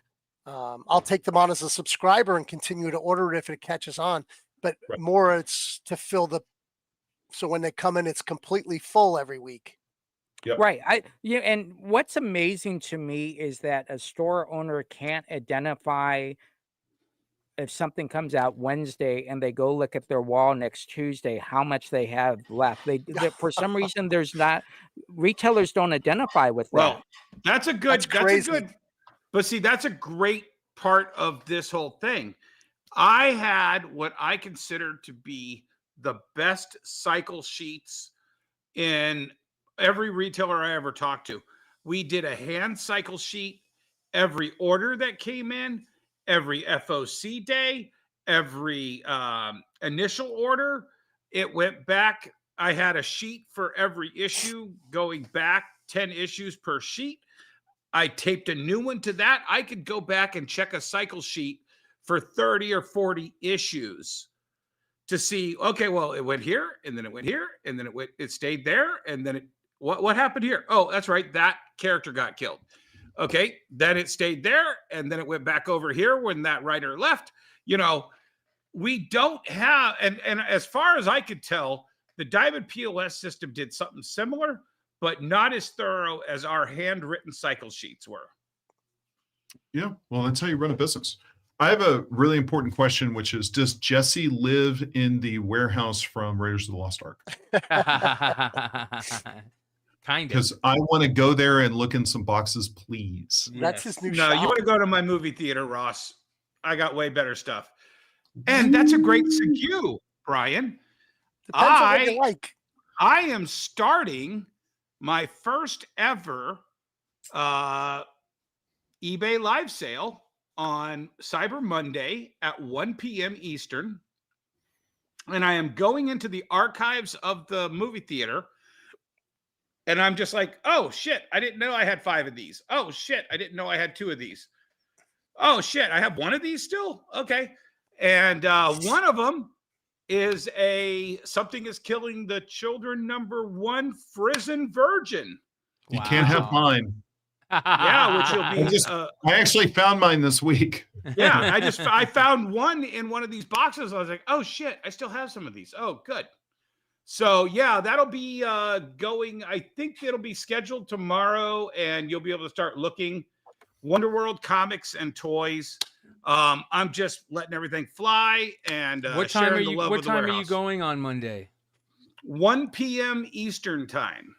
Well, good, because I am going at 8 p.m. Eastern with a huge, freaking huge card sale. Rookies. Just send all those Absolutely Otanis massive. to me. Matt, wait, that's not comic books. So I am. What kind of show did I sign up for? I know, exactly. Collectibles, baby. You're talking pivoting into the world of the hippie record store and the collectibles boutique, Ross. Yeah. Oh, Yeah, definitely. you got the 2 most progressive favorite store card. owners in the nation. Hey, Ross, I want to ask you before you leave, can a price point be a cycle? Absolutely. I would go so far as to say this. When IDW broke the $3.99 price barrier with 30 Days of Night, I would not have been able to launch Boom at a $2.99 price point. Like when they broke the seal on $3.99, and Marvel and everybody was at $2.99, and I came out with my first books at $3.99, the price differential between $2.99 and $3.99 was everything, and like completely saved my bacon. $4.99, seems to be working, right? But I don't know. Y'all tell me. I mean, comic sales are up. Right.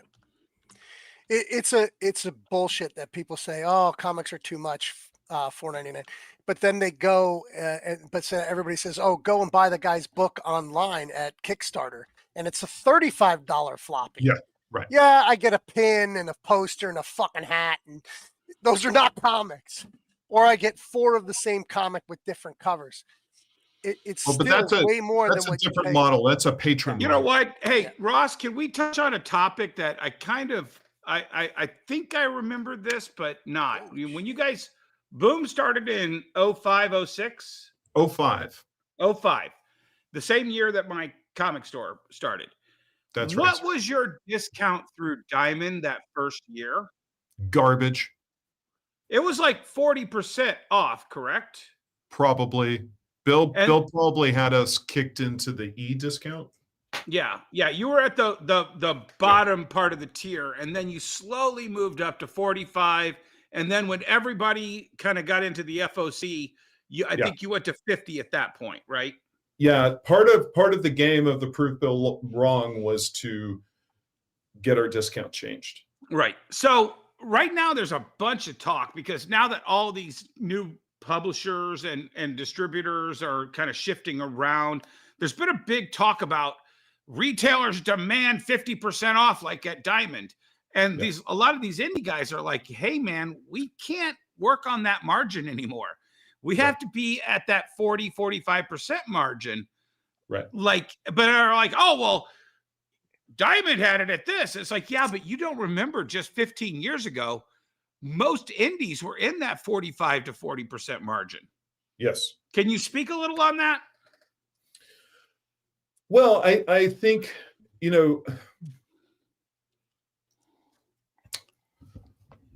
I think that those retailers are being sincere because they are looking at their margins and they're looking at the space that they're devoting to an independent that isn't the big two.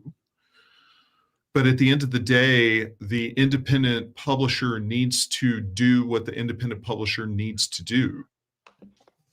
And I think that I would argue that the publisher's job is to create a buzz so that when the book comes out, it sells in your store. So the publisher needs to create heat. And hot sauce. The things that worked at Boom is because we did that. So then the audience will buy it. And what I found was that arguing that particular argument or arguments like that about trade terms don't matter when your books are hot and they're good. And if you focus on making good, hot books, the problems take care of themselves. And if you, at the end of the day, the guy that's making that argument is not ordering enough product to impact your bottom line. Yep. Jesse says it all the time. Sales solve problems. Yep. Yes. Sales solve everything. Solve everything. Sales solve everything. I think ultimately one of the things that is going to help everybody right now as a retailer, if you're in the industry, is keeping your ear to the ground, knowing what people are into, keeping an eye on social media, keeping an eye on the secondary market, keeping an eye on all that stuff. And Ross, I think you and Philip both did that more than anybody back when you guys were doing that heavily. And there's one guy who has kind of continued to take on that role at Boom that's in the chat right now that I want to give flowers while he's here, because he's one of the good guys in this industry, and that's Greg Hopkins, who's in the chat right now. Yep. So continue doing such a great job, Greg. We love you, brother. Keep it up. Yep, absolutely. Hey, Ross, one more question. Where are we best at? One channel of distribution, 2 or 3? Where were we best at? Ooh.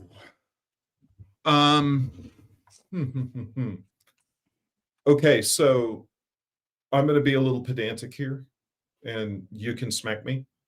But you and I worked in the business before Diamond had a monopoly. So there never was 2, right? Right. There were 18, and then there was 1. right? Yep. So I think that's inefficient, certainly for printing a book and then shipping it, because Capital would sell out, but Diamond had it, and Diamond would sell out, but Capital would have it. And then Heroes World, Heroes World, Heroes World. And I promise not to say Heroes World again for the rest of the session, because I know that I just made you shiver with pain. But so I think that's an inefficient system. I think there were many problems with Diamond, and I think Diamond, the people I knew at Diamond would say that there were many problems with Diamond. Steve would say that, Bill would say that.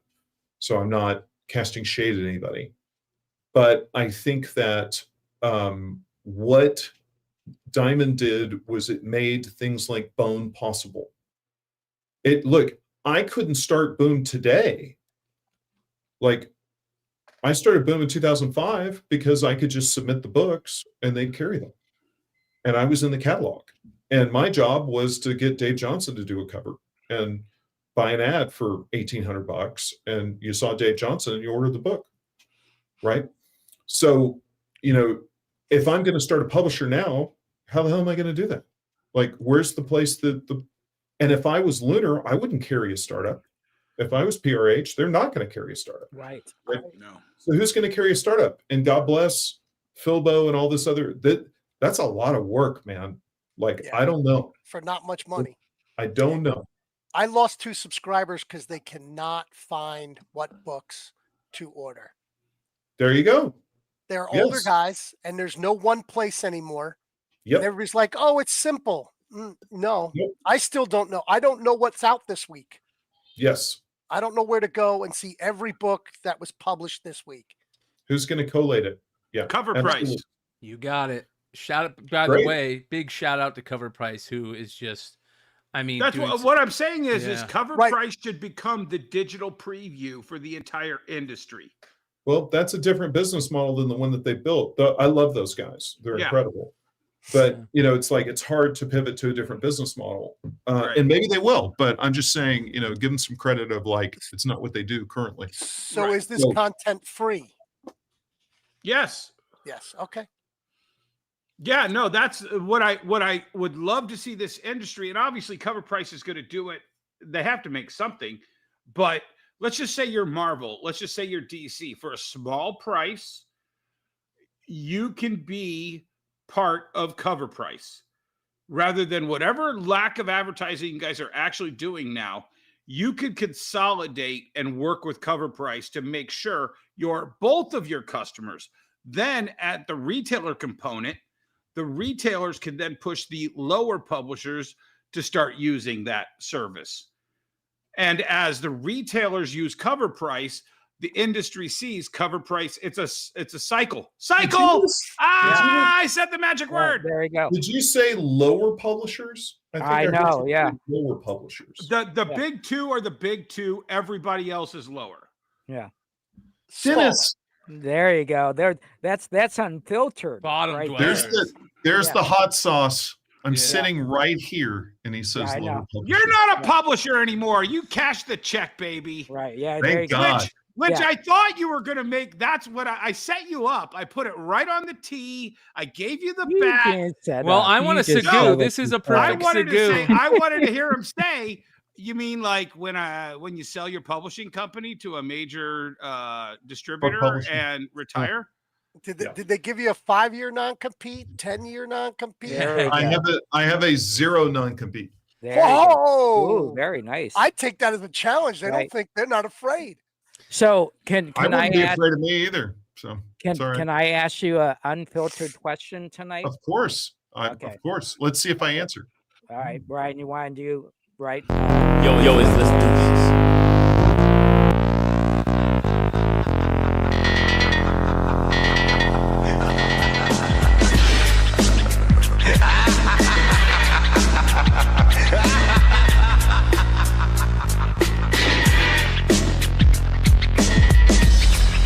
Most valuable commodity I know of is information. Wouldn't you agree? All right. No, we didn't, but go ahead, Jesse. Okay. Ross Ritchie, how are you doing tonight? I have a fantastic question for you that is going to take you from the beginning to where you are sitting right now. Ruh-roh. Yep. How important do you feel, or not important do you feel, or even if they're relevant, tell us how the old guard of the retailers, how important are they to the industry today? That's interesting. And I don't have to really name them off, but you could probably think of 5 right off the bat. Look, I think longevity is important. Consistency is important. I think that you might be an old guard and you haven't updated. And when I was running Boom, you weren't ordering a lot of my product. Okay. But I think that's important at the end of the day. If not for Marvel and DC sales, which puts a lot of cash in a lot of people's pockets and creates stability for people to launch things like Boom. I mean, I think they're important. They might not be useful for me when I'm running Boom. They might not be when I say they're not my focus, right? They're not necessarily somebody that I am putting a lot of energy into. So I guess, let me finish this because maybe you didn't understand the question. So I'm talking about the old guard retailers, not publishers. Are you talking Joe Fields versus Joe Fields, the Brian Hibbs of the world? Where do you feel they now sit Chuck in the Rosansky's comic book retail world? Well, okay, so Hibbs is interesting because he's different, right? Because Hibbs puts a fair amount of energy into his graphic novel club, and through that, he'll order 150 of a graphic novel and will spotlight it, and that has some follow-on effects. It doesn't sell another 5,000 copies, but it could sell another 1,000. So Hibbs on a periodical basis doesn't move the needle as much. And when we would hang out, I would tell him as much. But at the same time, the kind of policies that I pursued didn't really grind Hibbs the wrong way. The only thing that I did that ground Hibbs the wrong way was variance. That's it. And I would just be like, I'm sorry, bro. It's like, this is the way the market is now. And if I don't do variance, I get killed. Yeah. So, but none of us have to buy it. Like, I don't understand this whole thing of like, I don't agree with them in some portion of the business too. There's a point where it's overkill and it's not good for the business. It's like when but that's an opinion. I don't have to buy them. Right. When they came up with the anti-smoking in bars laws here in Michigan. Not the same. Not the same. No. It's very similar because one bar wanted to ban smoking, and they knew that as long as somebody could go across the street and smoke, they were going to lose business. No? Okay. No, here you go. Let's be clear. This is not my argument. Okay. Let me make Brian's argument for him. Okay. The argument is this. You folks that focus on collectibles, you're selling staples, you're not selling the story. We need to sell story. That's longevity. That's the thing that sticks to your ribs. We all remember Wizard magazine. Wizard's not around. We all remember the 90s. Okay. That's the argument. And we all get it, right? At the end of the day, do you want to sell a $15 trade of, the first volume of Walking Dead, and then volume 2 and volume 3 and volume 4 and volume 5, right? Because somebody's working their way through the trades. Everybody wants to do that. So there's validity to it. And I understand his perspective. But at the same time, an exciting cover, let me say this. If I put 4 covers on something, I have 3 times the chance. I'm bad at math. I have 3 more shots to turn somebody's head and to sell a book. And we all know books get judged by their cover. Yep. Right? 1,000%. So, they're a sales tool. Okay? I want every part of that business though. So I want to create long-term readers who will be at the shop forever. And I want to get collectors to come in and buy, but like 50. Right. But let's be real here for a second. Again, this is not my perspective, but I'll make Brian's argument. Okay. How many people in the 90s bought comics because they were collectible and they were going to go up because Wizard told them so, and then the bust happened and they got stuck with all this paper, and they left. Yeah. And there was a lot of them that did that. Yeah. And it hurt the business. 85%. I was going to say 87.5, so we're right there. So my whole question was, can the old guard progress and still be relevant? As what you're basically saying is they have to accept what we do today, and they need to also pivot to today's market. Well, to I think the continue old to guard be relevant. It hurts them sometimes to accept that the collectability factor of a comics is what's selling comics now rather than the story. Yep. And that they have to be able to accept that in order to succeed, in my opinion, these days. You can't just have a comic shop with brand new floppies and trades in it and not have back issues, and these collectible things. I don't think you're going to survive on that right now. But see, two esoteric kind of examples. Back in the 70s, we were coming off of the hit single market. 60s was all about the single. Wasn't about the LP. It wasn't about, unless you were a mega band. But when the 70s hit, it was about how many singles you could get on the chart to make people realize, instead of buying 345s, I'll buy the LP. Right. And that's where I think the industry needs to start looking is, sure, you can, and DC's doing it right now. Emmett, I'll agree with you. DC's doing it right now, because if you buy absolute Batman and you buy absolute Wonder Woman and you buy absolute Superman, you're going to sample absolute Martian Manhunter. Yep. Yes. And it might be the worst one out of the bunch, but you're going to sample it. I think that you'll even maybe sample, if you're used to buying 3 books when you first start and you come in and there's only 2 absolutes, you might grab a Boom book. You might grab an Image book. You might grab a Marvel book. You might grab some other DC book that's not. Well, and that's what I was just going to say as my second follow-up to this. The reason why Marvel and DC's success is so important is nobody, not just that. Nobody goes to a burger place for the French fries alone. Nobody goes to the burger place for the shake that they have. They go for the Big Mac or the Whopper. And or then the McRib. What? The McRib. Unbelievable. Time about not pivoting. Seasonally, but you go for the sandwich. You go for the thing that's going to take you to that place. Everything else is secondary to that. First primary decision. So if absolute Batman is hitting and you hear about it and you go to the comic shop, you're going for that Big Mac. Yes. Right. And then you hope, as all of the rest get of them us, the combo. I got to get them the combo. Get them the combo. You've got to get them the. Would you like fries with that? Would you like the super size? Here's a great comment from Official Music Pub. He says a lot of comic sellers, and I might include that might be retailers as well, don't even read the new books, so it is hard for them to sell a story they know nothing about. They need the covers to be great, and it's also a problem due to the number of titles. That's a very interesting topic. Yeah. I read as absolutely much as possible. Who was Emmett? Who was the publisher at? Oh, it was Marvel. Marvel was like two SDCCs ago said, no, we're not adding any more Ultimates. We're going to keep the line at 6 and blah, blah, blah.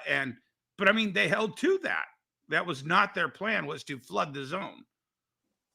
Right. But he's right. I mean, there's a lot of really good books out, so I'm really enjoying, but my business is getting so busy. I'm having a hard time getting through half.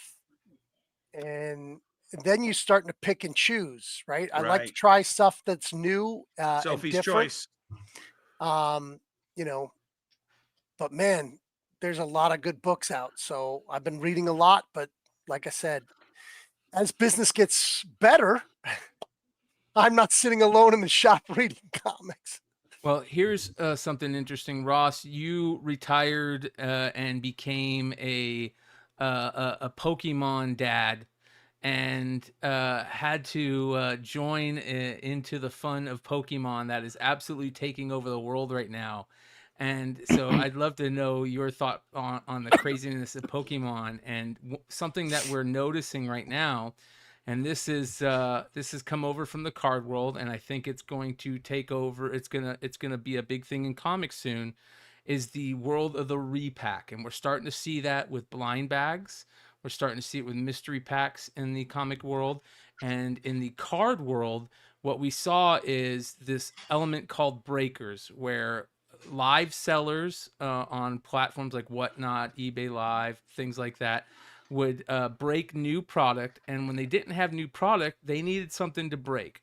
So they came up with the idea of going and buying old product from cons, stores, and repacking that into their own packs and breaking them as if, you know, they were new product. And it caused such a shift in the way that secondary market sales happened, that people selling at conventions would sell out their entire table within the first day to repack buyers at 90% comps sight unseen, which is crazy.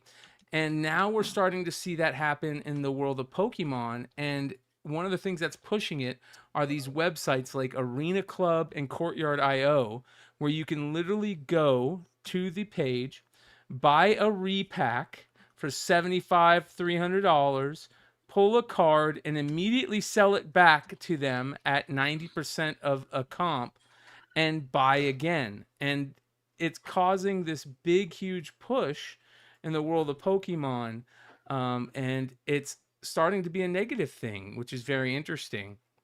And we're seeing this happen with comics now, where comics are also being put on by these sites. And you can see, like, this is somebody that just bought a pack 27 seconds ago, pulled this card, and was able to sell it back to them immediately for a certain price, or they could keep it. It's a very That's interesting literally thing. $1 raw card. Yep. If So that. yeah, If that, yeah. yeah, it's absolutely crazy, and it's causing some very interesting issues in the world of collectibles right now. But yeah, what do you think about the Pokemon craze going on right now, Ross? I think I'm completely transfixed, and I am not qualified to be in this discussion. I have so many questions, but it's probably more productive for me to just shut up, probably log off, and continue to watch the show. I mean, just look at that Fantastic Four issue. 9. There is 4. no reason to grade that book, let alone grade it to get a 9.4. Yep. I don't even understand how this happened. So, like, somebody took that book, sent it off, got it graded by CGC. It came back, and they're listing it on Courtyard.io. No, like it's here's how it happens. Somebody Ross. pulled that. Okay, go ahead, Brian. Courtyard.io went out and bought as many slabs that they could from retailers, and then they act like they put it in a quote unquote package. And you go buy said package at Courtyard.io. For example, there's $50 packs, $100 packs, $200 packs, 500 packs. So if we go to the Silver Age pack for $500, somebody just bought one 2 hours ago and pulled an Avengers 6.5 of number 9. Okay. That looks totally AI. Yep. And they could have sold it back immediately to them for a certain amount. I don't know. Top offer was $360. $360, yeah. And if you want, you just press a button, sell it back, and then you have $360 in your account, and you can go back and buy another pack, like this Bronze Age pack, where this guy just an hour ago just pulled a 9/8 Avengers Annual 7 for $200. Right? Yeah, for $200. Let's see what he did with it. So if I go and look at that guy, here we go. Let's go take a look at, is it going to let me? So look, he's bought in 3 packs in the last 2 hours. He got a Star Wars 2 9.4, a Swamp Thing 160, and this 9.8, and he probably sold each one of these back to get the next pack, if that makes sense. Yeah. Okay, so I follow all of that. Then when they buy it back, how are they making money? They wait till the next. Then they repack it. Okay.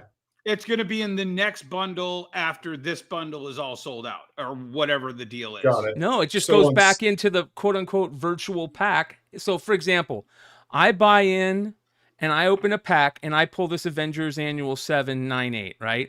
For $200. That was my $200 buy-in. They immediately say to me, "Hey, we'll buy that Avengers Annual Buyback 8 from you for $800." And I go, "Okay, I just made $600 off this." So now I have $800 in my account where I can either pull that out or I can buy more stuff. But if I wanted Brian, to keep that, Brian, I did talk to them. I did talk to them at New York, or San Diego. I can't remember which one. And they do buy it back, but it does not go back into rotation for quite some time immediately, because they don't want that randomization to hit the same guy that's going to buy the next pack twice. Got you. But if you want to keep the book, Ross, they can do that in a lot of different ways. That doesn't have to do like that. That guy can't get that book again. If you don't think that they already know what's in the pack when you buy it. Oh yeah, sure. Well, I know that for a fact. They know what you're going to spin at the casino, right? Right. Well, no, because when my son waited in line for an hour and a half to get the free card, they had all of the cards that the losers got in a straight line, and the guy would immediately grab it before the actual pack was hit because he knew what the next card in the queue was. It's only when somebody hit the good one that he had to reach over to the other side of that box and pull out the good one to give to that lucky guy. See, so this guy paid $100 for this pack, and he pulled this comic. He immediately sold it back for $86.40. So he took a loss on that one. And this one will go back. That 85, maybe 95% of the people are doing that. Probably. Yeah. And they're making the fractional money on that book over and over and over. Yeah. I worked for Rent-A-Center. Right? Yeah. Their deal was buy cheap furniture and rent it to the poor. Their initial payment actually paid for the item cost. Yep. Yep. And then when you took it back and cleaned it, you did it again exactly the same. Yep. So, by the fourth or fifth time when it was almost falling apart, they still wouldn't. I had to leave that business. It made me ill. Yeah. It's predatory, definitely. Yeah, but that's this. This is straight up gambling. Right. But wasn't, when eBay first came out, wasn't people very hesitant about buying from eBay? So isn't this just an evolution of how you purchase stuff? I think gamblers will be on this like white on rice. Oh, They'll trust it immediately. Well, and guess what? Pokémon Corporation isn't doing themselves any good in helping fester this, because if luckily for me, I had inventory of packs. Yeah. I had packs going back 3 years. I can't believe you still have any of those. You know what, though? I raised the price up so high that they sell slower because I have to make that stuff last. But we're still selling Silver Tempest that I bought for $2 a pack and was told you'll never get more than $4 for those. And we're getting $8 a piece because I put them in a box for 2 years. Yeah. Well, dude, I'm getting $8 a piece for the product that came out yesterday. Right. No, exactly. But when that happens, the crackheads, the people who just want to rip packs and get a chance, they will buy that. They'll buy from me. They'll buy from you. But if they have no place around them to buy anything, they're going to go to this thing. Yeah. Just so they could get that dopamine hit. Yeah. And if you guys know the tests, the dopamine hit that you get from losing is the equal amount, sometimes greater than winning. Yeah. Yep. Yeah. Yep. Very cool. This is interesting too. More Diamond bankruptcy news. Courts tell Diamond debtors to pay Lone Oak payroll, almost $100,000. So there's more news on this as well. Right. So just because the court tells Diamond to pay Lone Oak payroll, doesn't mean they're going to get paid. It does though. Jesse, I understand that, but also this is transactional. So I think this is Sparkle Pop trying to get out of paying another bill that they actually incurred post purchase, because this is all for the Olive Branch employees that have been packing and picking for the last 6 months. Okay. And they were like, oh, well, we don't have to pay you for that. We're still under bankruptcy. No, the court is saying, yeah, you don't get out of every bill because you're still in bankruptcy. This is a bill you have to pay. And this is the kind of bill that if Lone Oak wants, they could put a lien outside of the bankruptcy against Sparkle Pop and the Olive Branch warehouse. Right, but I don't think Sparkle is selling their company anytime soon. So what does the lien mean? Right? They're not good. I guarantee you this is not going to get paid. The way this bankruptcy is going, I'll bet you $1 bill on that one, yeah, Jesse. the way this bankruptcy is going, it is so out of norm. Can you sign it and make it a diamond dollar bet? Always, Yeah, always. Yeah, Diamond Daily. Right? Let's keep that tradition alive. If anything, out of the diamond. Yeah, it's just, again, so much has gone wrong. This would be in your monthly, right? In your monthly budgets that you would be paying out of bankruptcy. Yeah. But again, since there's no monthlies actually being sent in, this is just like another crazy thing that I just think you go the opposite of everything that you read, because that's the way this bankruptcy is going. Actually, I didn't read this. Brian, scroll down It's for to rent. the next paragraph. It's for money. Some of it's for rent too. Yeah, you got to pay. You got to pay this rent. Yep. That's for the plot. Remember, we said I'm pretty sure Diamond leased the land and built the warehouse on it. Yeah. This is proof. It's like $9,500 a month. Are you done following this, Ross? Is this like just like over your head now, or do you care at all? Oh, I'm so happy to be done. You don't understand. So excited. So awesome. I think a lot of people feel that way. Yeah. No, I mean, look, it's like, this is going to be, make me, right? So I saw $9,000 owed for the rent. It's like, how much time does it take to evict me? How long does it take to evict me? Yep. If you're Sparkle Pop, the movie that you're in is you're trying to take a business that was collapsing and you're trying to get it back on its feet. And that's a challenge. And so you're a hero because if you pull it off, you rejuvenated something and generated more jobs. And so you're not paying any bills until you have to pay the bills. Yeah, exactly. That's how I. Especially if your plan is to do what you have done buying other companies, which is gut it, sell it, and move on. Yeah, which is what they did to Hastings. And I think, obviously they're trying to do that with the publisher's inventory and they're being stopped. But I think that how long can you pull that out? I'm sure one judge is going to be like, for the rent anyways, the judge is going to be like, well, you have 60 days to vacate. Well, Your Honor, we're still in bankruptcy over here. Can we get another 30 days after that? Can we get another 90 days after that? Yes. Yes. And they're going to get it. Pay on day 89. Yep. And then you saved all that cash flow. Yep. And it's a game of margins. It's a game of nickels and dimes. So they had a ton of product for sale 2 weeks ago. Ollie's, or you're talking about Diamond? Diamond and Sparkle, Diamond, whatever. And now there's nothing except for brand new product. They should sell to the repackers. Yeah. I bet you that's something they're going to think of. I could see that happening. Ollie's gets it from where? Ollie's gets it from Newberry. I think Amazon. Well, a lot of their product comes from Newberry, but Newberry is selling it through Diamond. So that's how I kind of see it happening.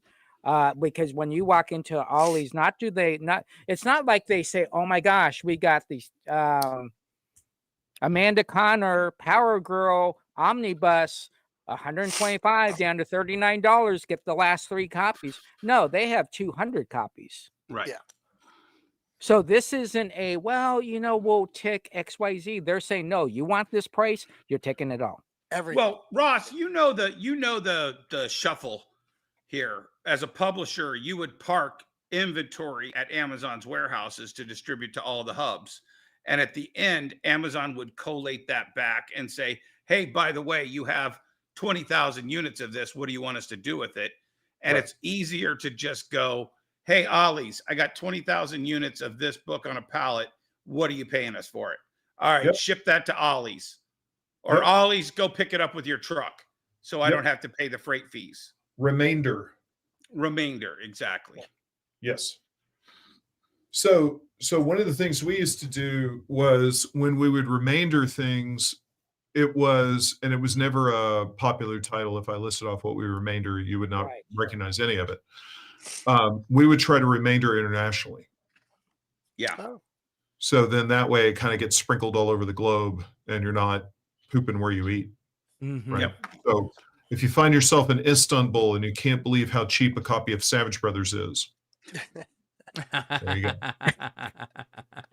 It's kind of like the when they print the 2 shirts for the championship game and they print them in advance so they can all sell them. The losers get shipped to Bangladesh. Yeah, exactly. Yep. Off you go. And Bangladesh somehow thinks that every losing team is the is the winner, right? They're running around with those Atlanta Falcons Super Bowl. Why do you hate Bangladeshis? The last thing I want to talk about tonight is something that is one of the most evident things in the world right now, and the chat is even talking about it, and that is that it is a buyer's market right now. Estate sales, garage sales, dollar sales, any type of sale, you can go get amazing stuff right now if you have the ability. And we're seeing, to go back to the whole cycle thing, these cycles, these generational cycles where, collections are being sold for cheap. And we've had multiple... Why is that? I think that's because of multiple things. I think one, the world right now with finances and stuff, everything is people need money, so they're selling these things, and I think that's very evident right now. And also the reselling world, anybody can be a reseller. You don't need a brick and mortar shop in order to buy collections anymore, because you can sell them. You don't need that shop in order to sell that stuff. You can sell them on Facebook Marketplace. You can sell them on live sales. There's so many outlets for you to sell these things. So it's very interesting to see all the resales and the buying of collectibles right now, and the margins that you can get, because people are hard up for money right now, so they're getting rid of that stuff as well. I'm going to say, as a buyer in this market, I would say, and Emmett and she could probably tell me I'm wrong here, but I'm finding that 75% of the people that sell to me need space. Yep. It's most people, because the first question I ask is, why are you selling? And 75% say I need space. Yeah. Very few, the 25% that say I need money, you don't think need that's it true though? immediately. That they just don't want to tell you they need money? No, that's a possibility. Yeah, it's a slight possibility, but I think space is the most important thing. As someone who goes to estate sales every weekend, garage sales every weekend, people are they want to get rid of stuff. I think they see a lot of shows that make them think they got a lot of cool stuff when they don't. Yeah. I'm talking about reality shows, not for these sure. type of shows. Yeah. And I think they're in a thing that, hey, I could get more space and I got all this cool stuff, so I'm going to take it to the comic book store, and then they come in and then they get into reality. And most people in reality don't want to take that product back. Right. Because they spent I'll all tell you that what, time. every time somebody comes in with Funko Pops, I'm like, yep, buy Yeah. them, but we're Yeah. only paying $1 a piece. Yeah, and I that's would not say because they need money. 80% are just like, yeah, I'll just take it. I'm done. Yeah. I'll tell you, I think there's a bit of a cultural shift from COVID being over. It's taken a long time, and I think people filled their house with shit, and now their lives are back and family are coming over, and the need space thing I hear every single time. Yeah. Even if they need cash, they like, this is the stuff I needed to get out of my house. I need the money, but this stuff's taking up too much room as well. Right. And one of the things that we found I found over the last, I would say the last 90 days is I'm almost 90% trade. People are literally bringing in 5 long boxes to buy 12 trades. Yeah. So I think, yes, are those people that need money, but I think a good portion is listening to that consumer, finding out why they're doing this. I need space. Always. And when they want to trade, even before I discuss trade I know they want to trade, I say, well, what are you looking at? Just to figure out what they want so I can know how to do the trade. So I think there's a lot of things going on. When you go to estate sales and you go to a estate sale on a Sunday or a garage sale, they're like, hey, just take everything. Well, and I'll counter that. I mean, right now we're buying so much Pokémon right now, and they're bringing in a collection, and they want to trade for they want to trade for new packs. It's back to that. Yeah, I have the product that they want, and the only reason they're cashing it in is to buy more packs. exactly. Yep. Exactly. Hey, Brian, before you go, I did want to ask Ross about the Viz store they're opening. Do you think that this is something that publishers might be looking at in the future? Viz is opening a store? Mm-hmm. Yep. Yeah. Now, is it a pop-up or is it a long-term? It's a pop-up at an American Dream Mall. Right. But here's the thing. You know, the funny part about this, and I didn't get to chime in because I was so busy that day. This is identical to the store that my kids and I went to at Tokyo Tower for the same company. Yeah. I mean, it's almost identical. Right. This is a hard business. So, you know, if you're saying that they have these in Tokyo, then they're trying them out here in the US. Yes. That's completely different, and doing it as a pop-up, great. Well, this is exactly what Jesse was saying. This is about building your brand and just building your brand. This is a store of all the wonderful stuff that Viz Media sells. And here's the shirt that goes along with it, and the scrolls and the DVDs. Yeah.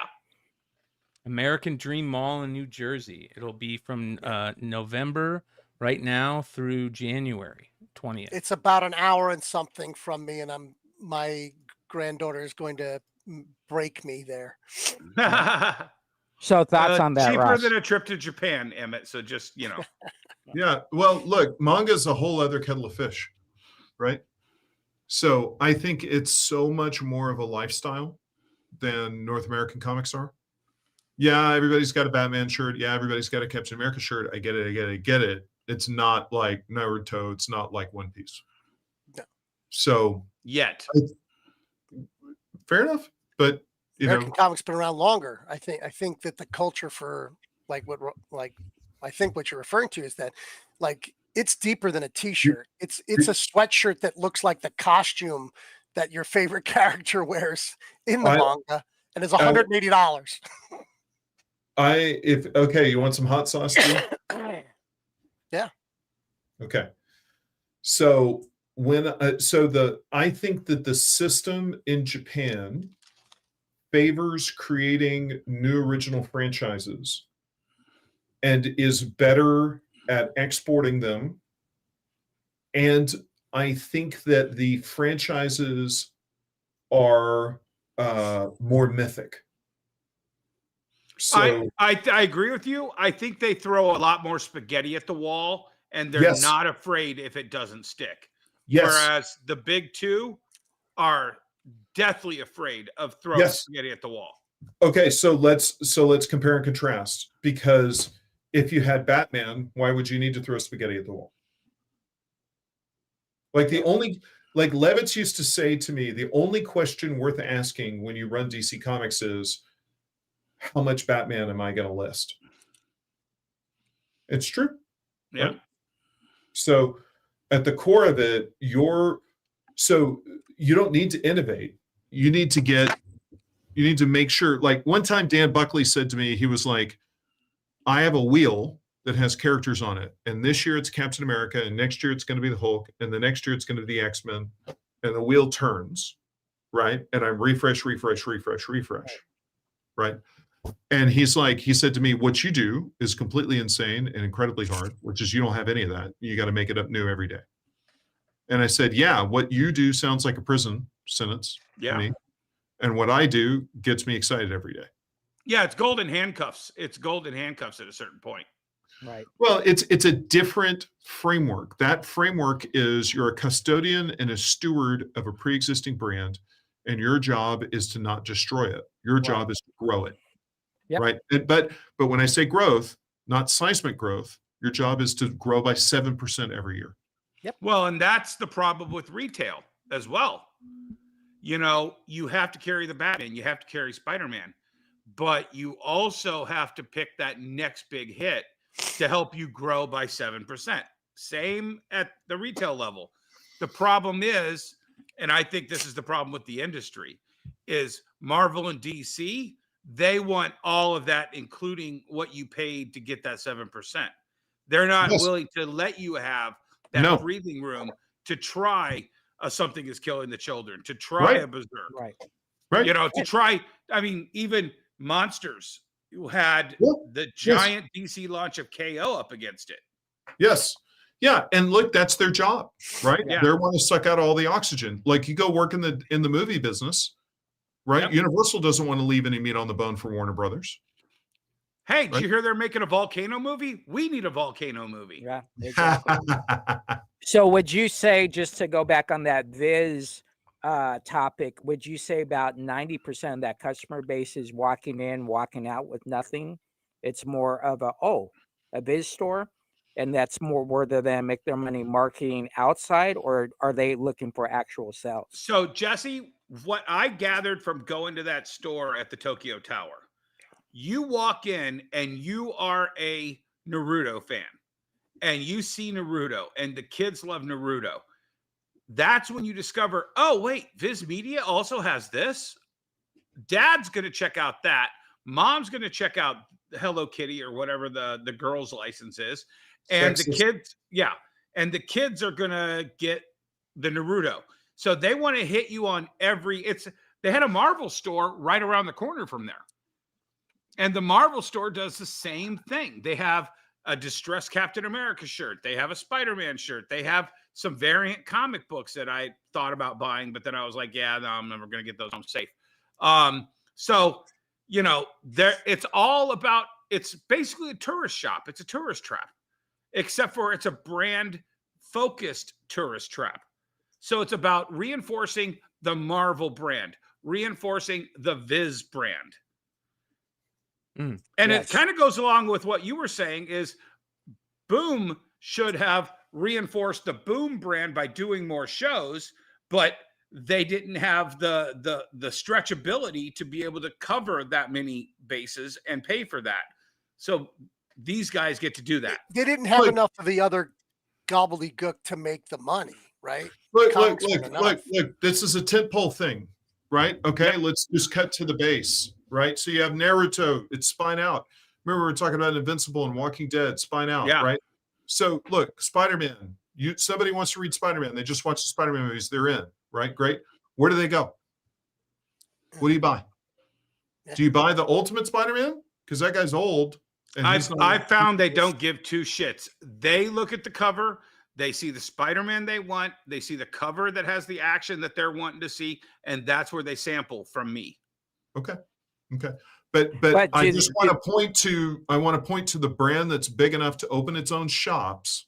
Right. It doesn't have billion-dollar movies backing it, right? And what they have is they have Volume 1, Spine Out, start here. Yeah. You heard Naruto's cool? Here it is. Bang. Start here. You don't have that in American comics. Justice League. Where do you start? Well, yeah, and One Piece has 1,000 volumes. Yeah, but volume 1. Volume 1 is here. Start here. Every 2 years, they tell you where to start, and it changes. 2 years later, then they say, no, this is where you want to start again. Oh, by the way, this writer wrote that and made that not canon anymore, so don't even bother reading that anymore. Yeah, look at Brian Bendis.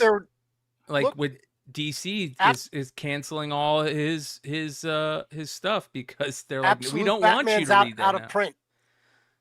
Absolute Batman trade paperback floppy. That's on DC, but however, that's on DC. It's right. They're all. Hey, Ross, are you familiar with Crown distribution? Crown book distribution? Yes.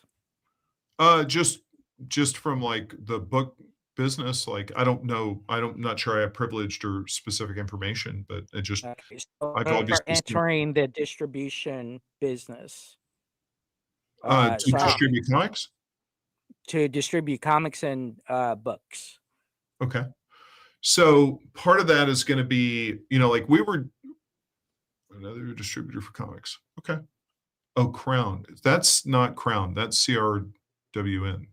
Yeah. Okay. Oh, okay. So it doesn't stand for Crown. Okay.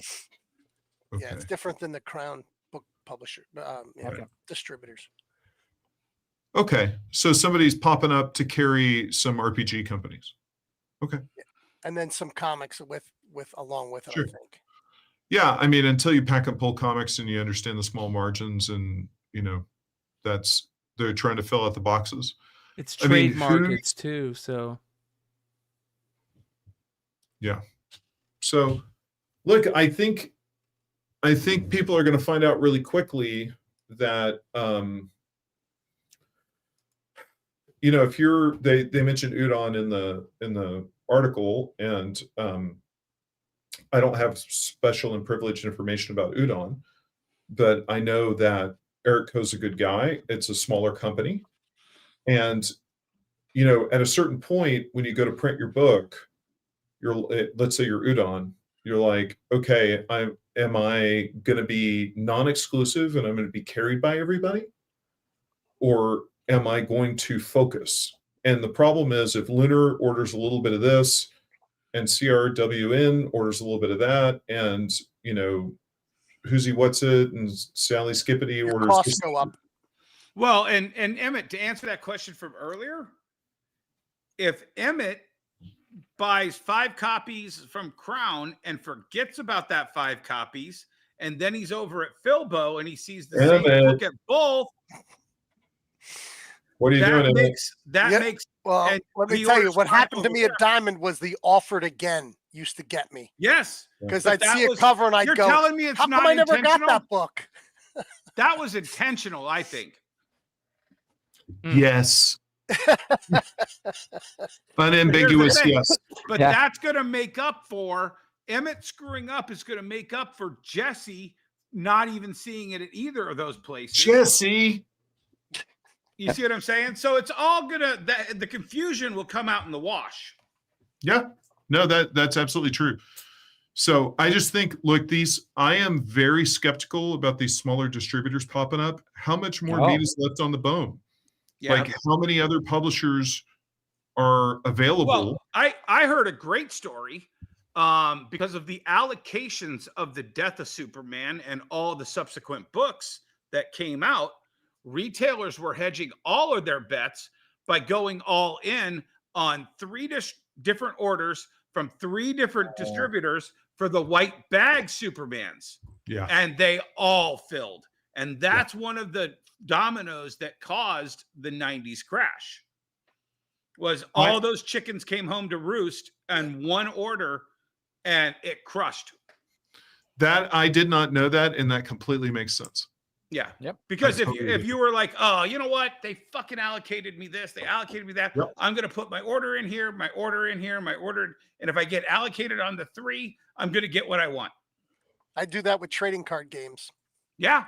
And then guess what? I have at some 5 point, distributors, 7 distributors now. Somebody is going to overproduce something and it's going to crush everybody. Yep. Speaking of crushing, I never buy in a way that would crush me. Yeah. Yeah. Speaking of crushing, what do you guys think about the Superman sale? The what? The Superman sale. Superman #1. Yep. $9.1 million Oh. for a Superman 1 9.0 found in an attic. Yeah. Look, I think that there is the high end. I think people are out of touch with the fact that there's a lot of NBA players and there's a lot of movie stars. I mean, we were all excited about Nicolas Cage. You know, newsflash, there's a lot of film and TV stars that are comic book collectors and comic book fans, and they've got great depth of wallet.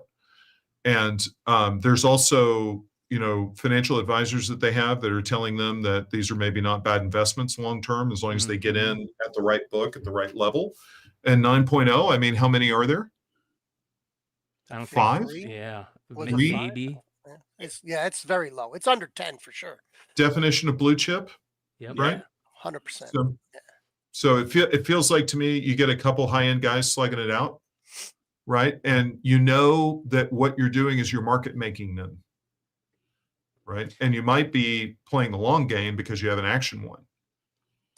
I think that it was probably and bought by multiple investors that went in on a book and said, "Hey, we're gonna flip this in 10 years." And here's let me tell you a funny story that my buddy Paul Burke, who was the CEO of McFarlane Toys, Todd paid what, 2.1 million for that ball. Yep. He said, and I quote this all the time, you know what that ball did us in business? It made every deal happen because Todd would show up to a boardroom of people who he was looking to spend money with him, and they'd be like, "Oh, tell us about the ball." He goes, "Oh, what, this thing?" And he'd roll it across the table. And then all of these other business people like, "Oh my God, you just carry the ball with you? Oh my God." And they would sign the deal. He made hundreds of millions of dollars off of buying that $2 million ball. And it was a write-off. 9.0. One 9.0, you guys. There's only one 9.0. Yeah. So Yeah. one of them. There you go. Yeah, there's one. Shout out to Brucci in the chat. But he made more money off of the clout of being the guy who bought the $2 million ball. Yeah. The guys that got together to buy that Honus Wagner, which was Gretzky, John Candy, and the owner of the LA Kings, I think it was. McNall. They got to carry that card around through the 90s saying they paid the most for a baseball card. Nick, That Bitcoin is clout. Yep. And it was true. I'm just amazed that there's 2,903 other Nick Baruchis, so that Nick's handle he got was 2904. Yeah, there you go. Yeah. Because that's amazing. But yes, Nick, you're right. Bitcoin for sure. All these things. Yeah. Okay. Well, it slid big recently, so. Before we call it a night, I want to remind everybody Black Friday is coming up. Shout out to our boys over at Cover Price who are doing an amazing Black Friday giveaway, which starts on 11/26. So tomorrow, you guys. And the giveaways that they're doing, look at these. Sveta Shabina Remarks, which are super rare. Mark Spears signed Detective Comics cover with a little writing on there. It says Jingle Bells, Superman Smells. I think Mark Spears. Batman Smells. Is it Batman? That's or the is it song. Superman? Yeah. I know it's that's a the song. I know it's a song, but I don't know if he said Superman because it's a Batman book or what. Okay. I can't see it right there. You can't So- put that many letters in there. That's what Okay. I see. And then a Flops Comics piece of original art, multiple signed CGC books, remarks from Will Jack, all kinds of credits and gift cards over that. So they're going to be doing that. That is starting tomorrow through the 1st at midnight. So go check out coverprice.com for all the information. There it is. There's the book. It is Batman Smells. Let's see if I can bring this up. Here we go. I heard that Robin laid an egg. He did. And there we go. So pretty damn cool, the books that they are giving away. 4 of the hottest artists in the game. Mark, Sveta, Flops Comics, and Will Jack. How do you win one of these prizes? Just enter a drawing? Yes, there have to is sign an up, right? enter. all you have to do to enter is click a button, and in 3 hours you can go here and click to enter, and you can get extra entries by doing certain things. And if you're a paid member at Cover Price, you get extra entries, but you don't have to be. You can get entries just for going over there and clicking it. That starts in 3 hours. So go to coverprice.com and check that out. There is also another Black Friday event coming up. Let me see where this goes. Where is it? Put it somewhere.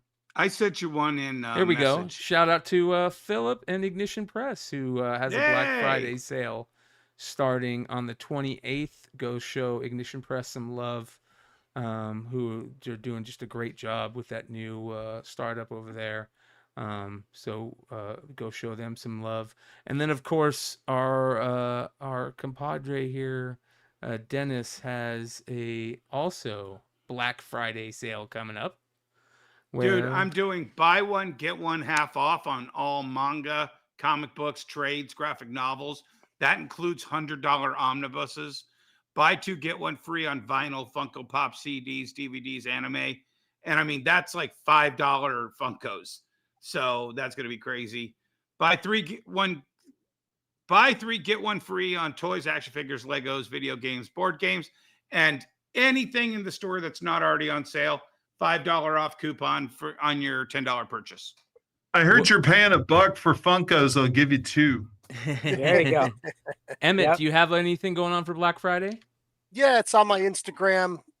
We are doing 50% off all back issues. Wow. I'm putting out another. Am I flying to New York? Yeah. At 25% off all books on the wall. So, and I'm already 20% below eBay prices. So if you find let's see, what do I have up there? That the first I got to get to repacking. X-Men 104, 105. That's it right there. Wow.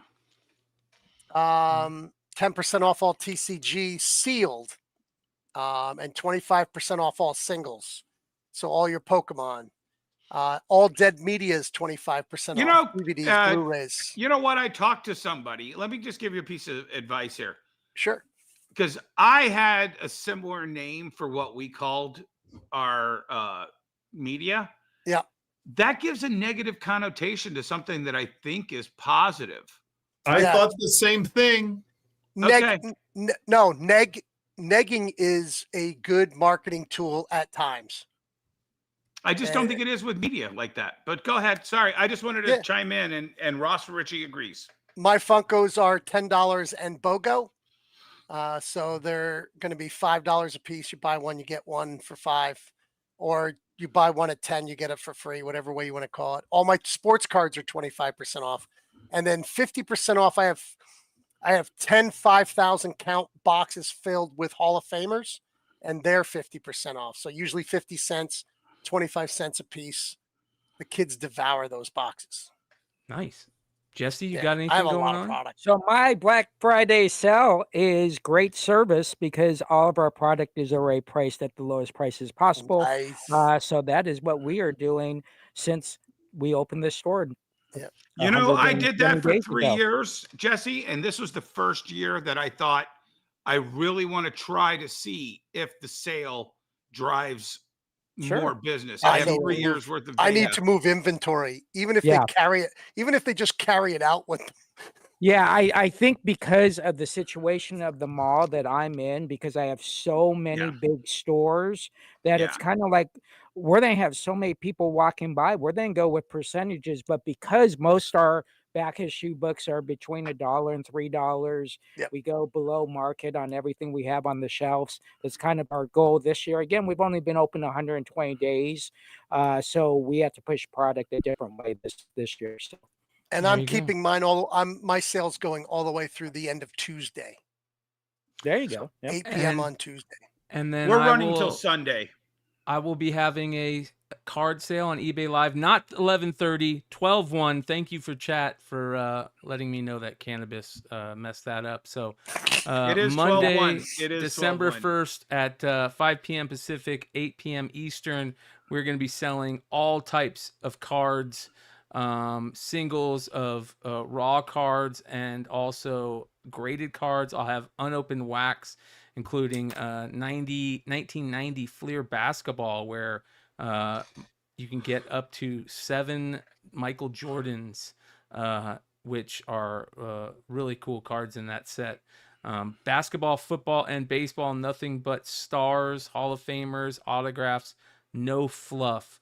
Come hang out with us on Monday at 5 p.m. Pacific, 8 p.m. Eastern. Pickups. Yep. And you guys got some pickups?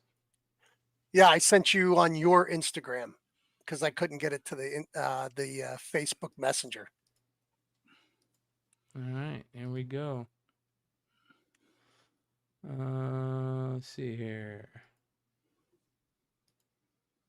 So this is 28 long boxes that I bought, mostly junk, 90s and so forth. But then I got today came in Monster High dolls. Just send those to me, Emmett. I'm gonna scoot, guys. All right, thanks, Ross. Have a Appreciate good you, one, brother. You guys are the best. Thank you Thanks very for much, the brother. invite. Appreciate Talk to you. you soon. Thank you. Happy Thanksgiving. Later, brother. You can't see it in the picture. It's something. It's there's also not only Monster High, but High. It's another TV show with people with kids in it. And You're talking about the one where it's the Mad Hatter's daughter. Yeah. It's The Descendants. No, it's called something else. High Ever After or something Yeah. like that. Ever After High. Ever After High. Yeah, that's So like the couple one. Yeah, I have. There's more, and then there's there's just 3 there and 2 more down there. But the ones that are the couples are like $250 a pop. Oh, nice. And then these are all Betamax that I talked about before. Yep. They are all horror. And I took a picture of one. There you go. That's good. The very last one is just one of Splatter fabulous. University. That's awesome. Yep. So it's all B movie shit. It's Lloyd Kaufman, right out of New York. Hell yeah, man. Trauma. Oh my God, Michael Hers. That's the guy. You know Michael Hers, Jesse. Yep. That's he used to run FX conventions exactly. out of Florida. And he put on the 30th anniversary G.I. Joe convention on the Intrepid. He's a friend of mine. Yep. So, Emmett, I want to ask you a question. Why would you say 28 boxes are all dead books? What No, makes not them... dead books. They're just not sought after books. Okay. All right. So there's 4. He likes to shit on his product, Jesse. There's 4 long of Valiant. There's 4 Valiant long. Oh, 4 long boxes of Valiant. I'll take all your Turok number 1 gold foils. I have every one one. whole long box of Turok. Yep. Number 1s. And probably about 40 Bloodshot Zero chromiums and Ninjak, and that's Jesse's key book wall bread and right butter. there. I know exactly. And then there's a lot of other. There's a lot of stuff that I love. There's 90s independents like crazy, and then books like even that I had never heard of. So I like that stuff. It sells really well online. There was a whole lot of Dungeons and Dragons comics which do really well. Yeah, TSR online stuff. like 10. Yeah, TSR, $10 a pop online. Yeah. So they'll all be going to eBay. One thing about Boom, I kind of learned a lesson from Boom was to certain independents, you need to buy the whole series extra. So you get the whole 12 issues because they sell phenomenally online. Those Jim Hensons that he was talking about, all that different Dark Crystal and all that. Labyrinth, all that. Yeah. I get like $200 for a 12 issue set. Yep. Yeah, and that's what they go for, especially on live streaming. Those stuff just pop. The items you don't know anything about are the things that sell for the most. Yeah, because you are just as inquisitive as the buyer is at that point. Yeah. Well, I've always and a looked at ton it of this booby way. books. Yeah. The second I go through a box, and if I ever say, "What's this?" it gets pulled out. Yep. Because if I haven't seen it or I don't know what it is at this point in the game, probably rare, probably hard to find. Any other pickups? You guys got any pickups? I go ahead, Dennis. Oh, go ahead. No, Jesse, go ahead. I just sent you in Facebook messages. All right. So this week I got a huge Transformers collection from a gentleman who was very jealous. Who just needed space. They were sitting in U-Haul boxes. He had never opened them up, and he finally said, "You know what? It's time for this stuff to go." So this was a great buy. Just awesome Transformers in here. We end up getting some graded books, a whole bunch of other odds and ends, a couple of statues. And then today, one of our biggest selling items continues to be socks. Socks? Socks. I don't have to say socks anymore because people know it is implanted in their head that socks are one of our top sellers. Today, I got probably one of our best selling young men and women product is I got a whole bunch of loose figures, wrestling figures. A huge tub and then a huge black tub.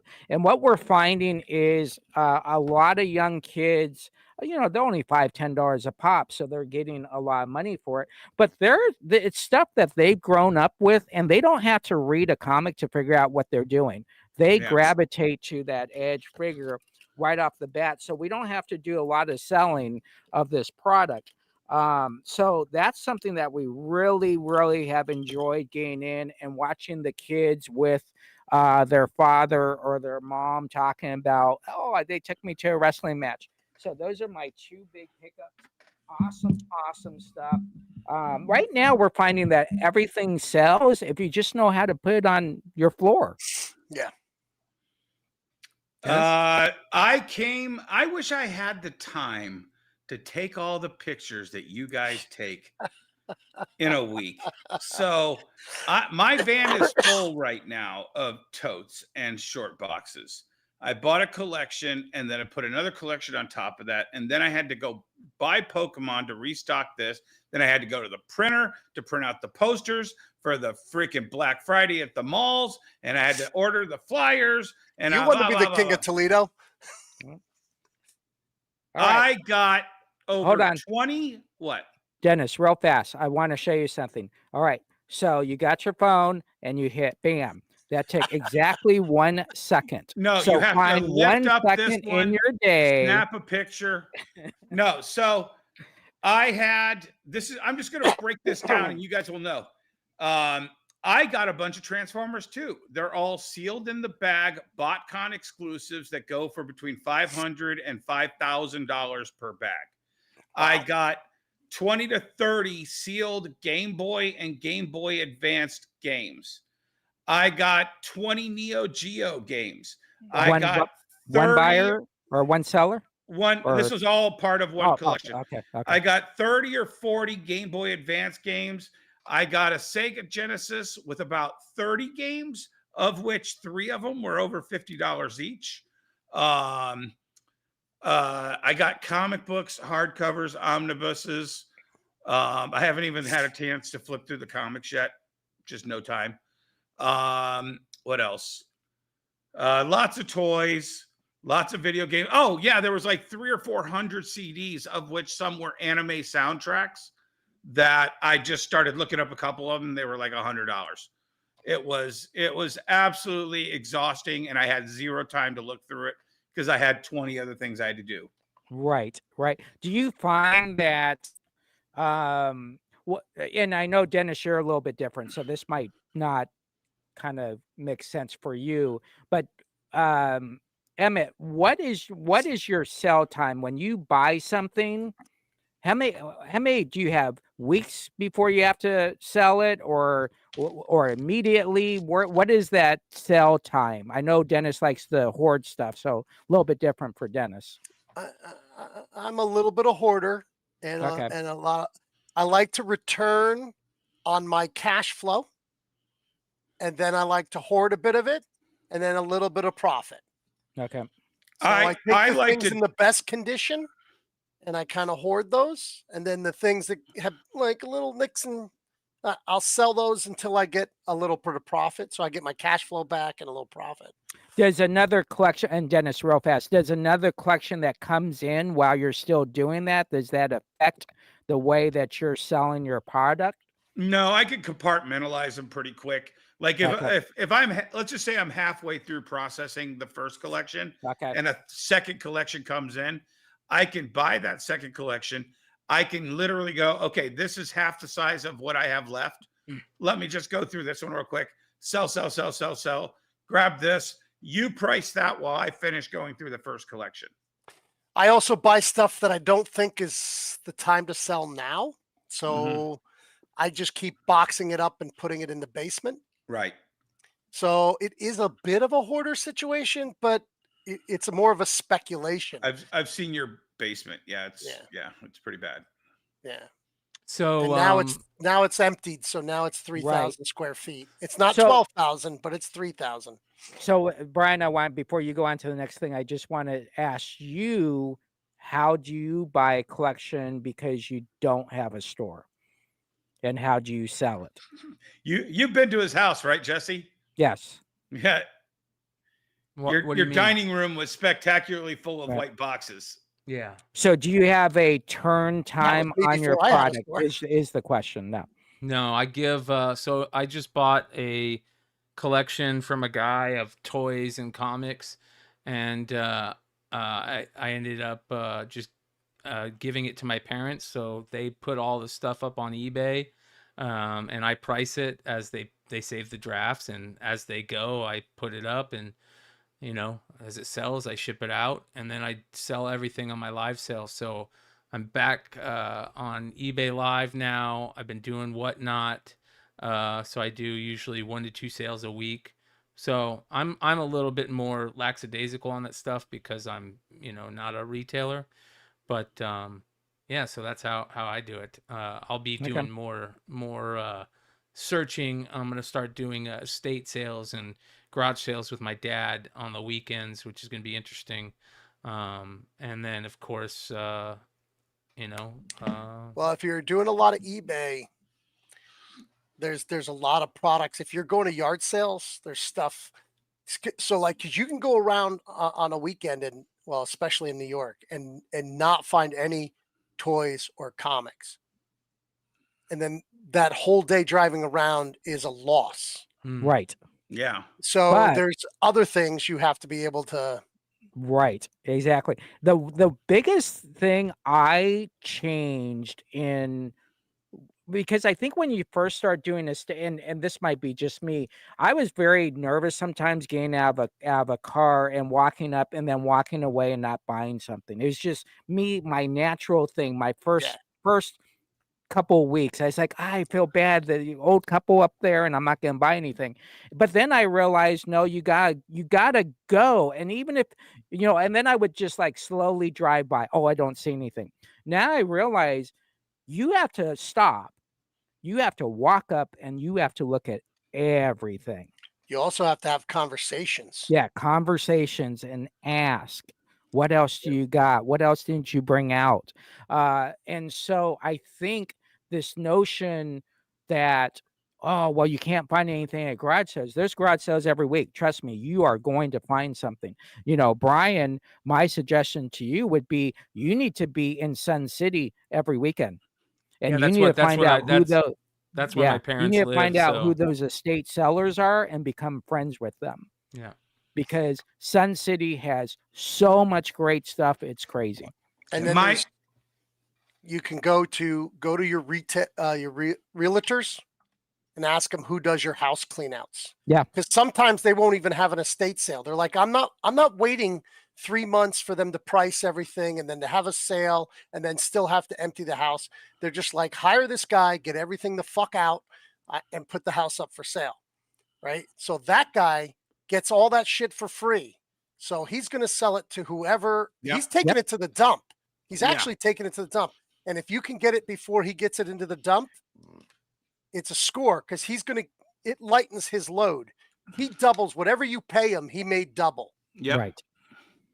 My dad once taught me, he said, son, if you can't play pool with the shortest, dirtiest, crookedest pool cue in the bar, you have no right playing pool. And that goes for sales, flea markets, any place I go. You have to be able to have the skill enough to buy. And my thought is, I want to be paid a minimum of $20 an hour. So if I spend an hour on the road on gas plus that, I better be able to buy a glass cup, a mug, a painting, a Skylander, a video game, so you've got to increase your skill level to the point where if you don't not find anything, you're always going to find something. Right. Yeah. And that's how you pay for your time and your effort. So you're not randomly just wandering around blind looking for comic books. Yep. Here is another Black Friday thing. Nick's in the chat. This is going to be his original art sale that he's going to be doing over on the EXP. So go check it out, which is very interesting. I also want to shout out everybody that's been on the social medias tagging me on the Vampirella blind bags and showing their hits. Those Kickstarter blind bags have been really good. The final thing I want to talk about is these two collectibles, which, I mean, when I go to these estate sales, this is what I'm looking for. How about the Debbie Does Dallas comic books? Do you guys know about these? Yeah. Yeah. Aracel. Aracel did a lot of booby. Oh, yeah. They did all the girls. And then the ultimate Pam and Tommy Nice. unopened DVD. Well, they're all bootleg, so it doesn't. Yeah. So the ultimate, really, but you can't resell it, is anything with Tracy Lords in it. Yeah. Yeah. Right. Yeah. She went to Las Vegas High School. Yeah. Yeah. Mm. With Talented Greg girl. Maddox. Yeah. Greg Maddox. Yeah. Same class. Is that crazy or what? Wow. That is crazy. Yeah. Well, she wasn't in the class because she didn't graduate, but Yeah, from she what didn't I make any heard, porn at that point. I'm Yeah. just guessing. Right? That's I'm just like guessing. Shaquille O'Neal being the water boy. Yeah, exactly. And that exactly. is the episode. Love you guys. We'll see you tomorrow night, Wednesday Night Review. Adios. Yep.